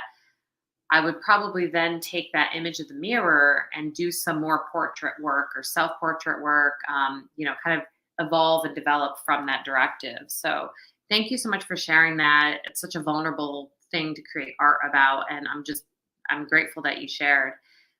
Jordan said, I have always been intimidated by art. It's so relieving to understand the avenues of art and the impact it can have on mental health. You're welcome. Yeah, that's the last thing we need to do, is be intimidated by art. I mean, if anyone's ever been to any modern art museums, I mean, you see a big piece of, like, a big canvas with a dot in the middle. I mean, really, anything can be art. And the thing I don't ever want someone to do is get overly fixated on the idea of artist. We're all creatives. That's what it is. We're creatives. One of my favorite quotes ever is, if I'm not creating, I'm destroying. And that is me, no matter what it be. And so, especially if you happen to be more of a highly sensitive person, which I work a lot with individuals who are HSPs, we very much need to be creating, and or if you've experienced any losses or mental health issues. So yes, this is such a powerful thing that's for everyone. It's not for a select group, it's for everyone. So thank you for that confirmation and affirmation. So you can find me a couple different places. I've got my Instagram at Dr. Amelia Kelly, same thing on Facebook. My book, which you can find on Amazon, Target, wherever, is called What I Wish I Knew, Surviving and Thriving After an Abusive Relationship. I co-authored it with a survivor of domestic violence, and it is a part memoir, part science, self-help, empowerment book on how to prevent and or survive after abuse. And it can be very helpful for individuals who are clinicians who want to help survivors, or even if you know someone who has gone through an unhealthy relationship, it can be really helpful for those folks as well. You can find all this information and links at my website, ameliakelly.com. My private practice is here in Cary, North Carolina. It's kelly-counseling.com. You can find quite a bit of information on there. And then also I have some meditations offered on Insight Timer, and the link is right there. If you just search my name on Insight Timer under teachers, it should pop up. And every once in a while I do HSP happy hours on there, which are completely free, and they are psychoeducation and meditation for individuals who identify themselves as highly sensitive. I want to thank each and every one of you for being with me today. I really enjoyed this. This is such a passion for me, and I just hope that you all find something to do creative for the next days of your life. So thank you. That was, oh, my mic, there we go. That was so enlightening. I never thought of how art can really heal the mind. And so thank you so much, Dr. Kelly, for being a part of this. We're going to go from healing the mind with art to healing the mind through your higher power. And I hope you all just kind of take advantage of these different ways that you can find mental stability, right? Because I never thought, like, just as writing in your journal can be very therapeutic. Never really thought about drawing your life and your vision for your life, and how that, and the things that you have gone through, how that can be very therapeutic as well. Though I'm not a good drawer, but I guess who cares? So either way, carrying right on. In the comments, you have our survey. So please, we want to hear from you. It just takes like 2 minutes to let us know what you like, what we can improve on. We just want to be able to get better and better as we present these Minds Matter events all across the country, and hopefully even back here in Raleigh, Durham, and Chapel Hill next year. And in addition to that, if you feel moved to be a part of our sisterhood, we want you. We would love to have you. We especially target those professionals to help us educate Black women all across the country. So whatever you may be, a health coach, therapist, what have you, we would love for you to join us at membership.blackgirlhealth.com. That is where you can register, become a member. So without further ado, next up, right after the break, is our last workshop, and that is Spiritual Mindfulness with Candace Johnson. So don't leave us yet. We have one more workshop to go right after the break.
Hello. Hi, everyone. It is such an honor to be here to see and speak with all of you. I hope you can hear me. My name is Candace Johnson, and I have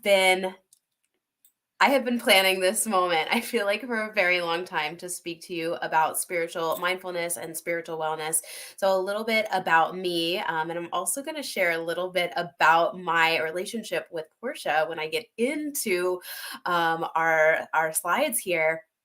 But I have been a transformational and leadership coach for the past 7 years, and I am also a soul purpose reader. I am also an energy reader, and if you have been searching for an opportunity to dive into spirituality, I want to start each and every one of us off actually by a little bit of grounding. And I want to have you take a minute and ask yourself, What does spirituality mean to you? What does spiritual mindfulness mean to you? What does spiritual wellness mean to you? Because the world of spirituality can mean so many things. For me personally, my spiritual health, my spiritual well-being is not just the way I see the world, but also how I relate with God, how I relate God with everybody else, how I relate to my vision for the planet. So with that in mind, take a minute and breathe, and ask yourself, what is your version of spiritual wellness before we enter the rest of our time together tonight? You can even pop it in the chat.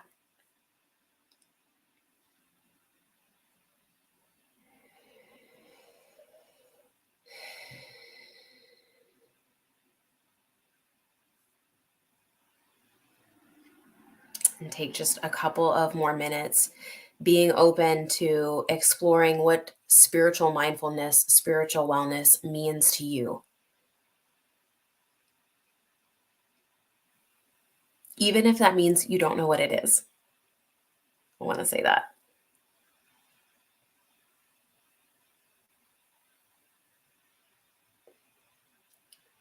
Okay, go ahead and wrap that up if you have closed your eyes, if you have been in curiosity with yourself. And spiritual wellness starts with your vision. Ladies, we are not human doings. We are human beings. It all starts with your vision. And I'm going to share 2 examples of vision before I get into what that can look like. One of those examples is a vision. When I was a career nurse for 11 years, I had this inkling inside of me. And I used to say that the universe put it there. Now I say that God and my soul put it there. Okay. I had a vision that I was meant to be more than just a nurse. There was something bigger on my heart that I was meant to educate, not just a few people in a hospital about, but the world about. And when I got that message in my mind, lo and behold, did Portia come along. And Portia, I know we didn't share that I was going to share this before we did these slides, but I just wanted to pull this into this piece because I feel like you, the audience, get to know that experience as well. As Portia and I had a conversation, and she said, I have this vision of what I would like to do with a website for minority women. And it wasn't in just the way she said the things that she was going to do. It's the beingness that she had, the energy around her that she had when she said she was going to create blackgirlhealth.com. What you know of blackgirlhealth.com is now and what it will be. Same thing with myself. When I knew that I wanted to be a leader in the world, when I wanted to teach people about spiritual wellness, when I wanted people to connect to a vision inside their heart and their soul, it's not just a thing I want to do. It's who I be. It's why I came to this planet. It's why Portia came to this planet. So when I talk about a vision, I am specifically speaking about why God and your soul chose to have you here in this moment. So if you, like me, have huge goals in life, you want to make a lot of money, you want to have these things, you want to go to these places, you want to travel, I invite you to look at who you be first and foremost. Because I'm not a human doing. Ladies, we are not human doings. We didn't come here to do a bunch of stuff, to have a bunch of stuff, then to be happy, then to be energetic, then to be joyful. No, we came here to be energetic. We came here to be joyful. We came here to be in our vision. And oftentimes along our path, things can get in the way. Things can get in the way of our visions, like life. Next slide for me, please. Thank you so much. So like me, life got in my way. I didn't know what having a vision was. I didn't know that had anything to do with spirituality. And nobody taught me that in my higher education. In college, no one taught me what a vision was. No one taught me how to pursue a vision in my career. Show of hands who have, if you had any type of, you've had high school education, maybe you've had college education, maybe you hold higher degrees. Show of hands in the comments if no one truly taught you how to have a vision, and not just I'm going to get this degree and have this much money. I mean, did anyone actually teach you how to listen to your soul? Did anyone teach you how to listen to God?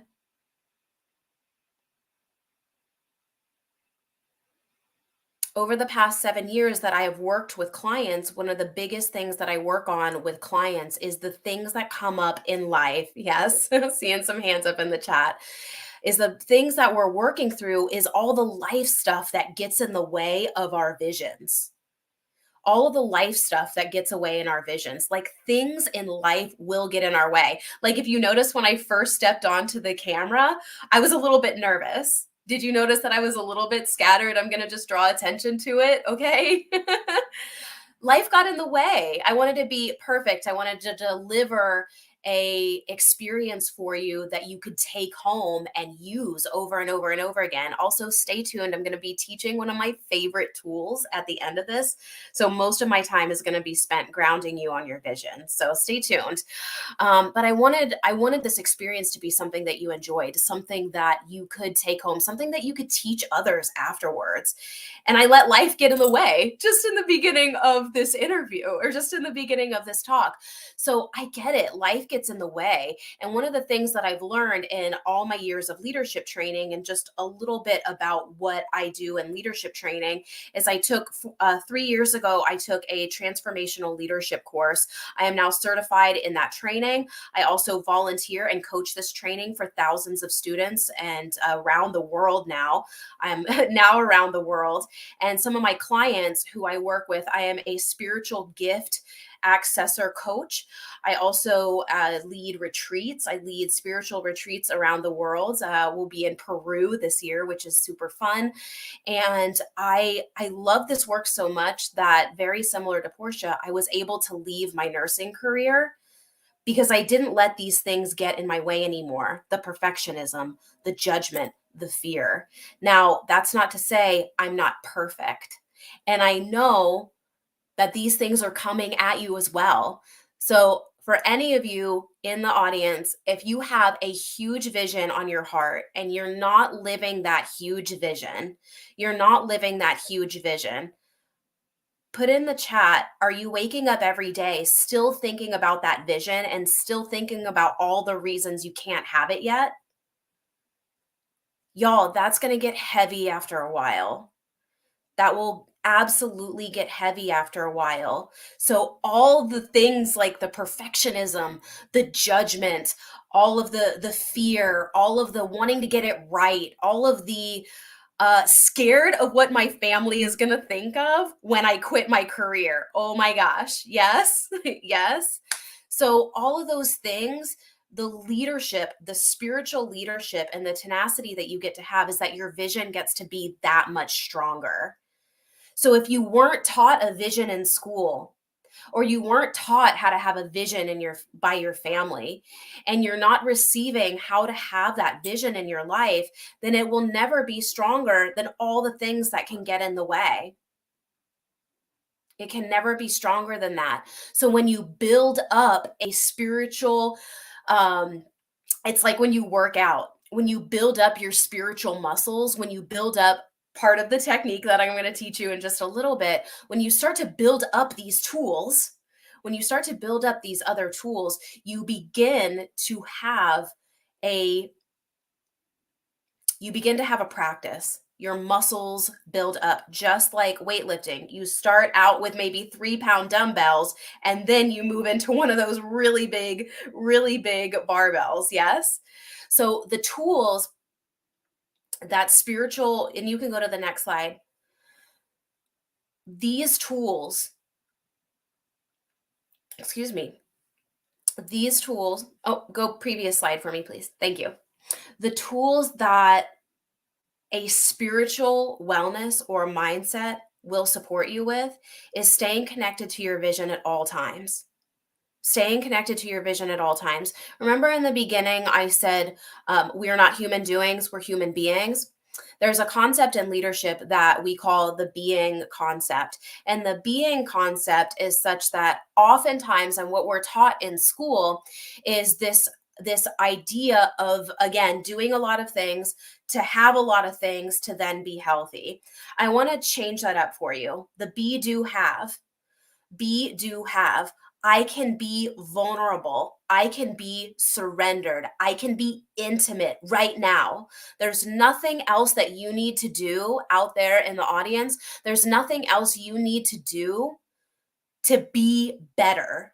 Are there tools and things that you can build and have in your repertoire? Yes, absolutely. However, you don't need a ton of things. You don't need to have a ton of money in your bank account. You don't need to have a ton of homes. You don't need to have a ton of experience to simply be who God put you here on this planet to be. I'm going to say that again. You do not need a ton of things to be who you came here to be. All you get to do is be connected to your vision. And one of the biggest things that I notice that many of my clients, many of the people that I come across in my leadership development courses is we're missing these things: surrender, resiliency, vulnerability, intimacy, team.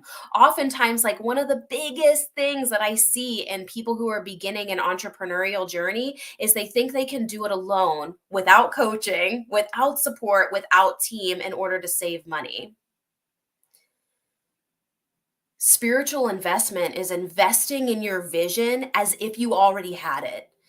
Spiritual well-being is about investing time, breath, money, joy, energy into who you came here to be, listening to your soul, learning how to listen to what's coming up for your body, what's coming up for your energy space.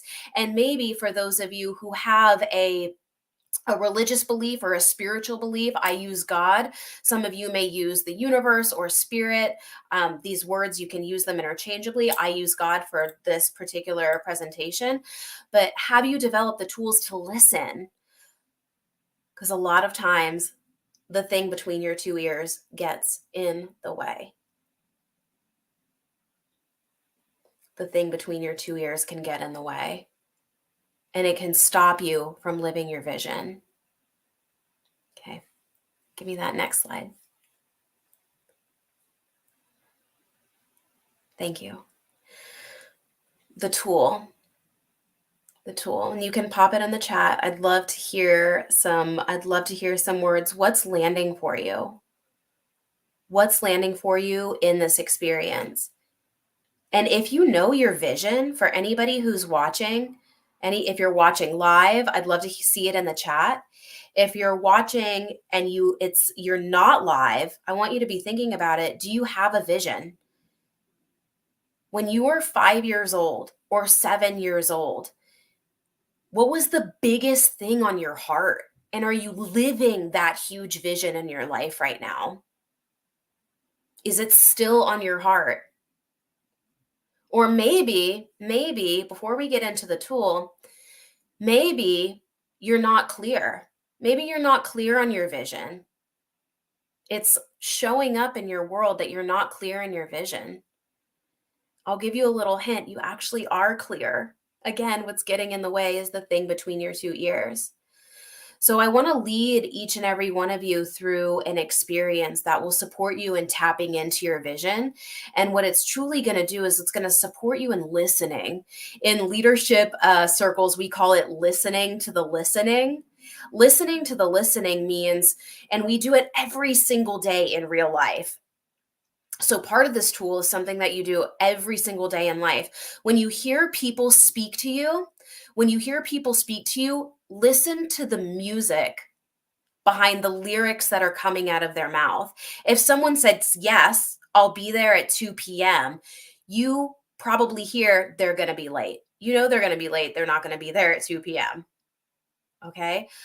When you say something and you hear something different, we are all incredibly intuitive human beings. God made us incredibly intuitive. And part of the spiritual wellness, part of the muscle that you get to develop also is that intuition.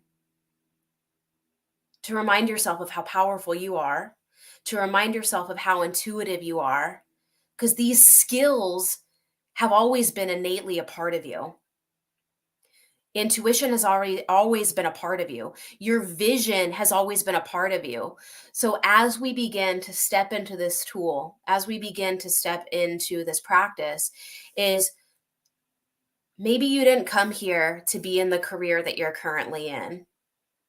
Again, I want you to, as we go into this tool, as we embark on this experience I'm going to share with you, I want you to be in a space of complete receptivity, that it's okay if when you close your eyes and I guide you through this practice, it's okay if your life looks completely different than it does right now. That's mindfulness. That's being willing to have your vision be louder than all the things going on between your two ears. Okay? Are you with me? Are you with me? Let's have our vision be louder than all the other things that get in the way. So go ahead and close your eyes.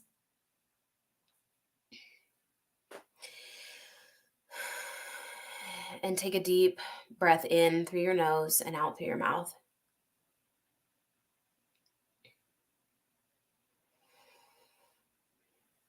And again, in through your nose and out through your mouth. And if you can stand for this process, it'd be fabulous. And if you can't stand, that's okay. What I'm going to ask you to do is separate your knees, have 2 feet on the floor, and have your hands laid flat on your lap, palms facing up. And if you're able to stand in what I like to call warrior woman pose or Wonder Woman pose. So palms facing forward. Okay. Feet flat on the floor. Tuck your tailbone. Relax your jaw. And allow your eyes to soften. Yeah, allow your eyes to be cradled in the muscles that hold them.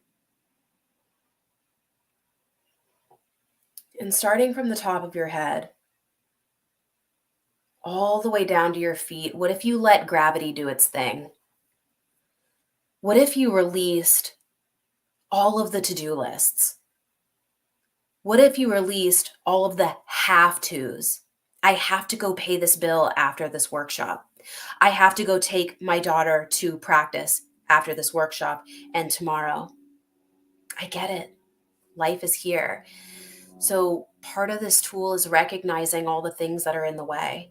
I'm scared to see my vision because I know my life's going to look 100% different than it does right now if I let this in.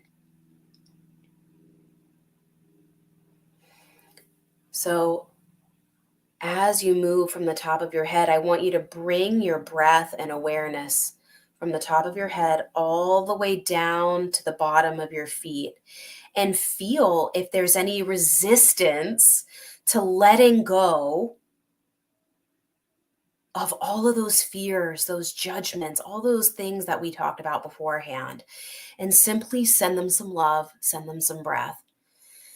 So I'm going to pull my experiences into my mind and say right away, my forehead is crinkling. So I'm just going to relax that with my breath. The back of my throat got tense as I got a little bit nervous. And I'm just going to breathe here. My heart. My heart says, can you actually do this? Can we actually create the vision we came here to create? Yeah, that's why God made me. That's why I was made. Team, your cells, literally your DNA and your cells were created to build the vision you came here to create. I'm going to say that again. Your entire human body was made in order to facilitate a big vision. Bring that into your belly. Maybe your belly is holding on. Maybe you're saying, I need to do a lot more other things first. No, no, no. Maybe your belly says, I need to lose this amount of weight, or my face needs to look a certain way before I can. Just relax that. Take a deep breath in. Or maybe your belly says, there's a lot of fear. I don't know how to do this. I've never done this before. I don't have anyone around me that's done anything like this. Okay. Breathe it in, let it go. And bring that energy all the way down to your feet.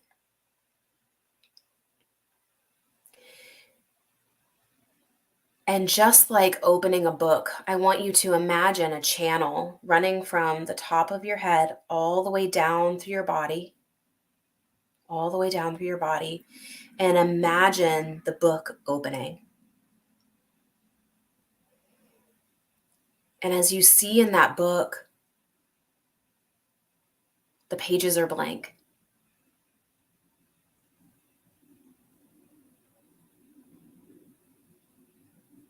No lines, no words.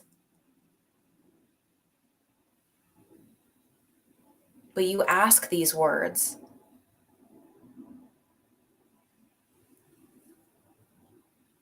God, will you show me my vision? Soul, will you show me my vision? I'm ready to hear my vision.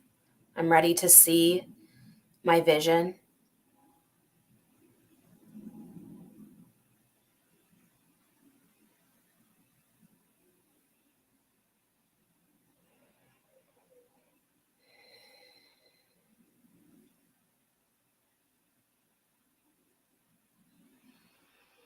And let the energy of being ready to hear your vision.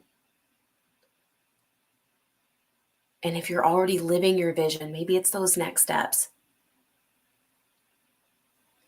Begin to allow that readiness come through your body. And if you're standing, maybe even your body moves a little bit to make space.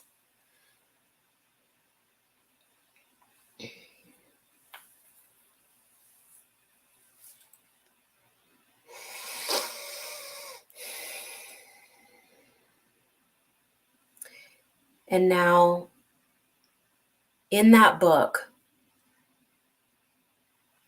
maybe there's two ways here. Maybe in that book, you start to see the visualization of your vision come through in color, black and gray.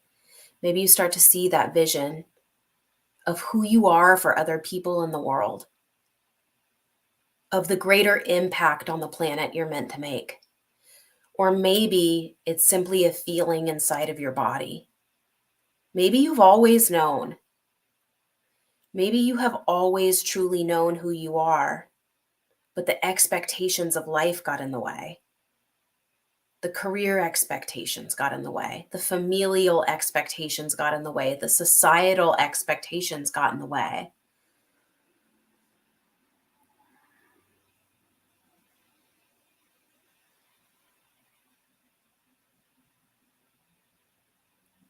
And I'm going to do something that's called hold the space. In a spiritual wellness routine, you hold space for yourself. And what you're holding is like two hands on either side of your body out in front of you. And you're holding the energy between those two lines. What you're doing in this moment is you're going to hold space for your vision to come through, unattached of what it looks like, unattached of what it's going to take to get there. Let yourself be in the moment of receiving your vision. And it's okay if nothing comes up right away. Absolutely normal. We're going to take a few minutes to allow you to have time to receive this gift. God, I'm ready to receive my gifts. I am truly ready to receive my vision. I serve my soul purpose.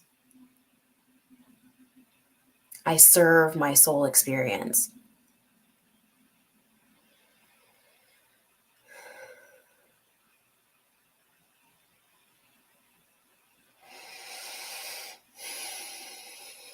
Dropping into your body. If you've come back into your head, these visions, these messages, they don't come into your brain, they come into your body. So breathing into your body, breathing into your spine, breathing into any of the places that have tightened.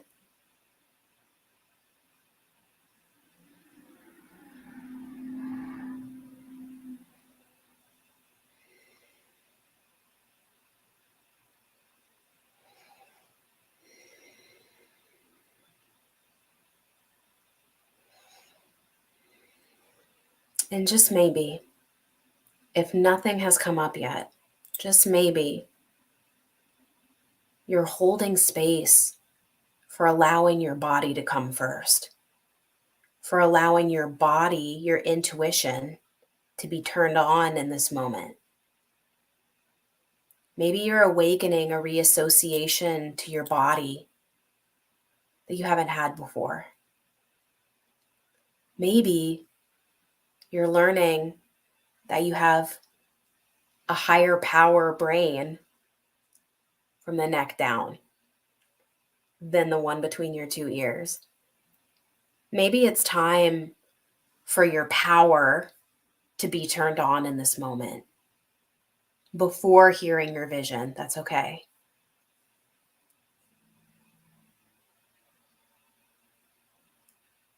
Maybe there's some visualizations that are coming up for you. Great. Let them through and breathe. You're going to take a couple more minutes here.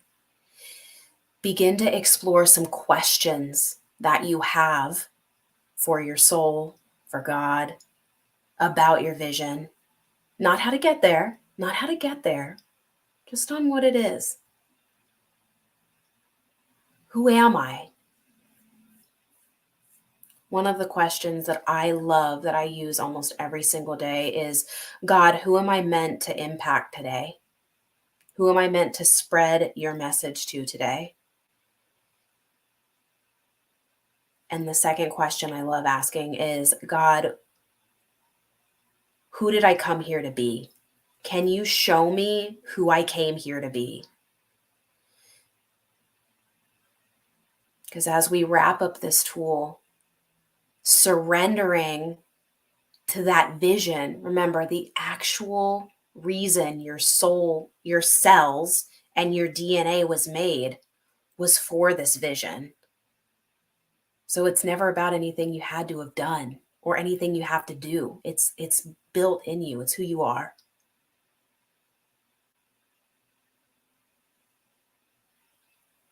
Take a deep breath in and let it out. And place one hand on your heart, one hand on your belly.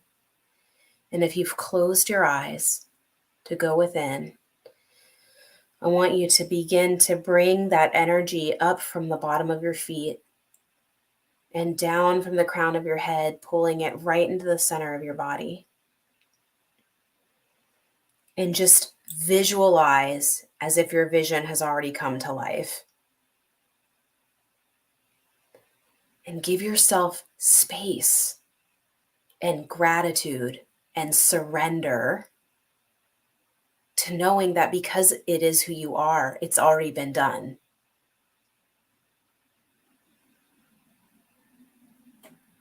All you get to do is live it. So let go. We'll just let go of all the things and hold space in this moment for as if this already has occurred. Because it has. And when you're ready to come back to this moment, open your eyes. I'd love to hear in the chat how that was for everyone. And also the tool, it can be broken down super easy. The tool is Step 1, give yourself space. Give yourself the space to practice every single day. Y'all, this tool that I gave you can be practiced in 2.5 minutes. It can be practiced in 2.5 hours. I host retreats around the world, and we can do this tool over and over again, multiple times a day for 7 days straight for guidance. So the opportunities are endless for this tool. So number 1, holding the space, setting the space, prioritizing the space. Okay. Second piece, just breathing into your body.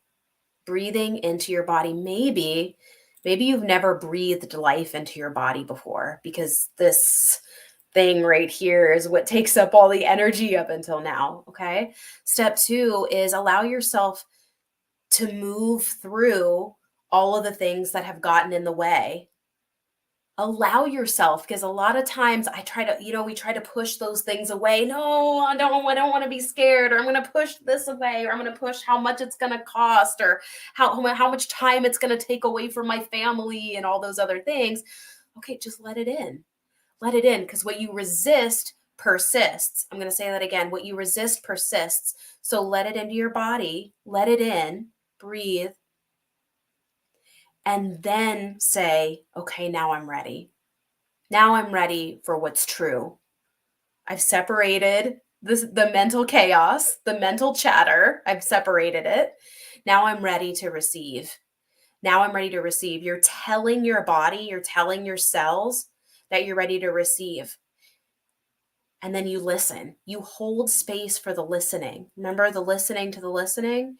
And then you close out the grounding in gratitude as if it's already happened. Close out as if it has already happened. Okay. And this is like I said in the very, very beginning of this workshop, it's a practice.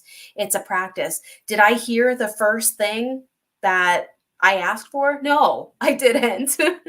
I didn't. And now things come to me like this. Now I pray and I ask God, what will you have me do? I have an answer within less than 12 hours. Sometimes it's an hour now, because I've developed this tool over and over and over again, and I've been using it for so many years.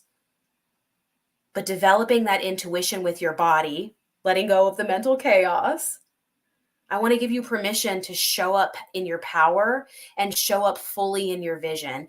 And it's okay if life gets in the way. When you have a team, I don't know if you saw it on one of my other slides, but I wrote at the bottom, team. The more you speak things out loud, the less it stays in your head. Oh, well, I have kids and a husband and a career, and it's going to cost too much money, and I'm never going to be able to do it. Okay, great. Speak it out loud so it's not weighing on you anymore. A question in the comments was, how often do I practice? Sometimes 5 times a day. When I wash my hands, when I'm at the sink, when I'm doing my hair.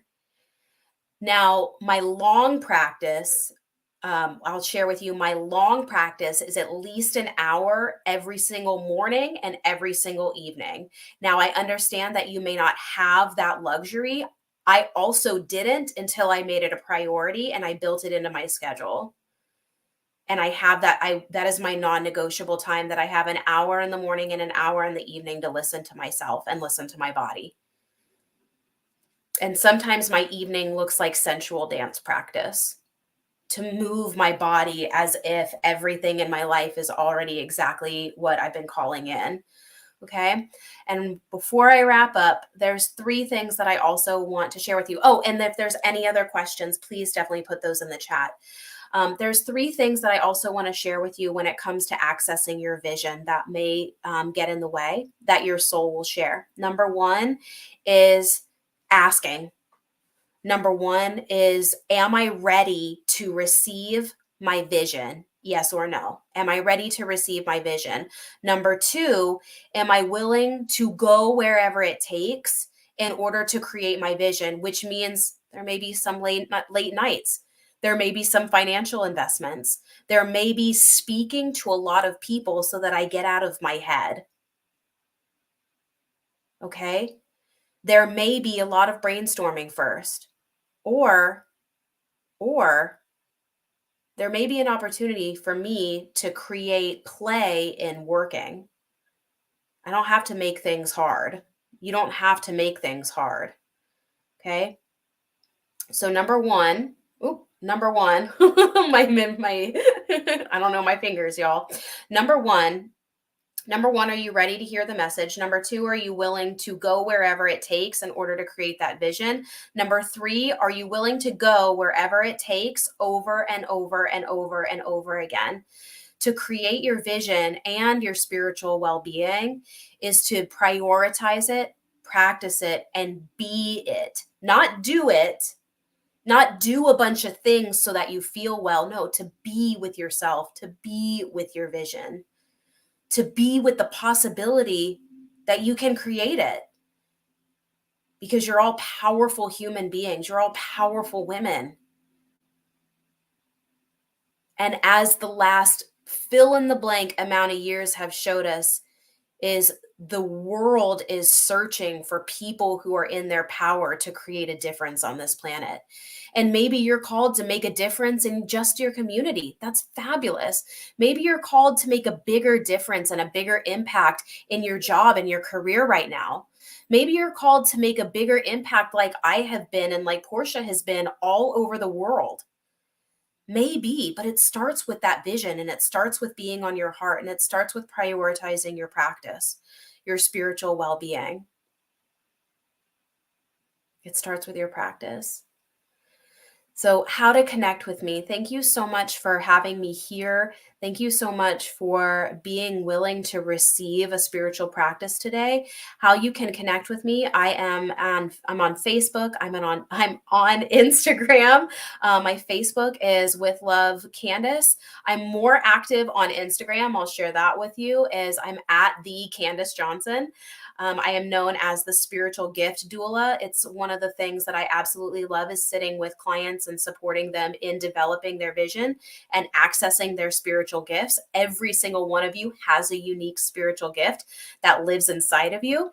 And you can find me and all of the things that I'm up to on the planet at besoulready.com/vision. That's besoulready.com/vision.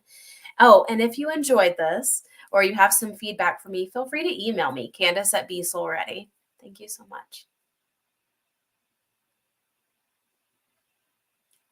You're welcome. You're welcome. Thank you. Candace.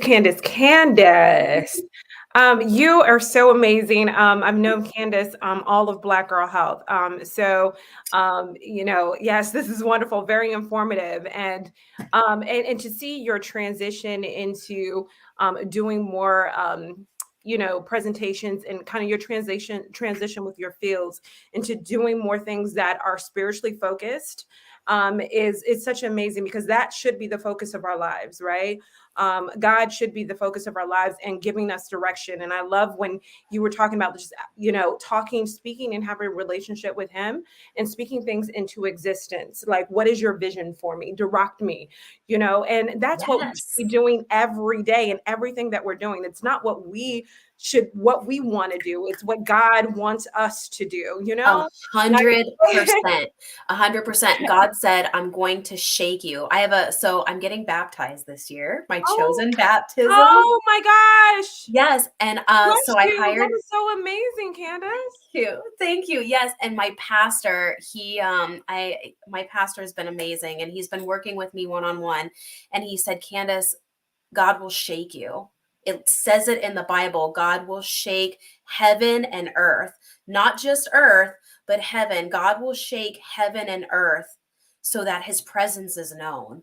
And that may look like things are going to get rocky. Things are going to shake up. Things are going to get scared. Like, y'all, when I started my entrepreneurial career, I had no idea where the money was going to come from. I didn't know how to do this work. I didn't know how to invest in myself, but God said, you're ready. He told me very loud, you're ready. And I'm still going to shake things up. And that is so important. You only hear God when you have a relationship with him. You know what I'm saying? Like, when you have a relationship with him, you can hear him very clearly when he speaks to you.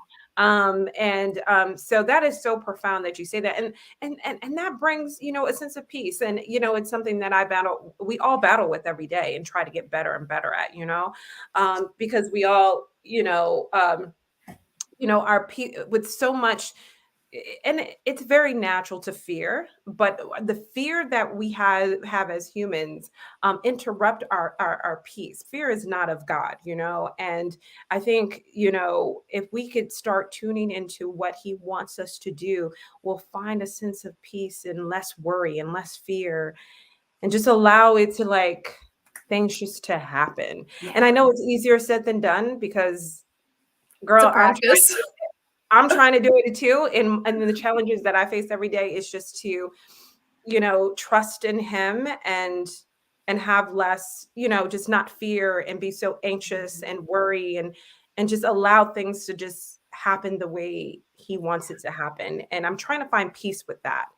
I'm trying to find peace with that. And, I wrote an email to my audience. I have a we doing Bible study. We trying to wrap up. We're like Bible study in here. It's Bible study hour. We didn't plan that for y'all, but here we go. And I said that my title for my email was abundance. The word abundance. So in spirituality, we're all like, I'd like abundance, please. Mm-hmm. Abundance is living in fear. And I said it that way because it's learned, like fear. Yes, exactly what you said. It's not of God, and yet it's around me at all times. It's around me at all times. So I get to learn how to live with it. God will show me how to learn with it and with it all around me. Him as my ultimate teacher will share that I get to move through it. With him, I can easily move through it. With him, I can move beyond. And fear is an acronym. I actually taught a workshop on that. If you have fear, if you're literally like, you're in the kitchen, you're like, oh yeah, I'm in my vision. I got that check yesterday and I'm putting it on my, whatever my vision is, and I'm going to do the thing. And then all of a sudden fear comes in and you're like, holy crap, now I have to pay this, or now the children need this. And now my great, fear, face it. Like fear is an acronym, FEAR, face it. Face it. Like, don't push it away. Like I said, don't push it away. No, okay, here it is. What do I need to do? My priorities are this. How do I organize this in my priorities? Number 2 is experience it. Let your body experience it. God tells me to live. Not to push things out of me, live it, experience it. Number 3, appreciate it. Why is it here? If God told me that I'm here to live a purpose, then God knows everything. Yeah. He's all knowing. He's all knowing. And you get appreciate the gift he's given. He's bringing me a gift for something. And number 4, reinvent it. Now what do I do with it? Okay, now I remember my priorities. I've accepted that this thing is going to be a thing. I appreciate it because I know it's a gift from God. And now what do I do with it? Fear. I never looked at it that way. I never looked at it that way at all. And, it's funny because I always, and I don't know who told me this, but, I always say leave, fear in the backseat and keep on driving. Like, don't let it stop you from doing anything. Keep on driving. And that's where faith comes. That's where faith comes. And again, it's a work in progress, even within myself. But anyway, we got to go. We're wrapping up here, ladies, for everybody that's watching. Candace, thank you so much. Thank you for being a part of our sisterhood. Thank you for all you do. Have a great weekend. You're welcome. All right, that concludes our workshop series. I'm sorry I got a little long-winded after that, but that's a very dear friend of mine, Candace, and we definitely have a connection with with the Lord and our Savior Jesus Christ, so that we always got to make time for that. But either way, let's carry right along. And I know I've took up a lot of you guys' time today, and rightfully so. Hopefully you guys learned a lot. Thank you again for our sponsor, our partner, Carter Bank and Trust. Thank you so much for being a part of this movement for a second year in a row. We hope to bring Minds Matter Raleigh-Durham and Chapel Hill next year. So we want you guys to comment. We want you guys to comment or give your feedback in the survey form that we posted in the comments, to give your feedback. It's just like 2 minutes to tell us, what you liked about the workshop series, what we can improve on, what have you. So hopefully we can use that to be back next year. Thank you for all the presenters, everyone who, helped us educate you. I thank you so much. And thank you all for watching. I hope you learned a lot. And again, my last, shout out or plug is, if you liked everything that you saw today, definitely join our membership at membership.blackgirlhealth.com. We really encourage partner members, people who are coaches, health coaches, therapists, what have you, to be a part of our movement to help us teach these workshops, not only here in North Carolina, but also all across the country. So we want you to be a part of our sisterhood. Thank you all for watching. Again, I'm Portia Johnson. Have a great weekend.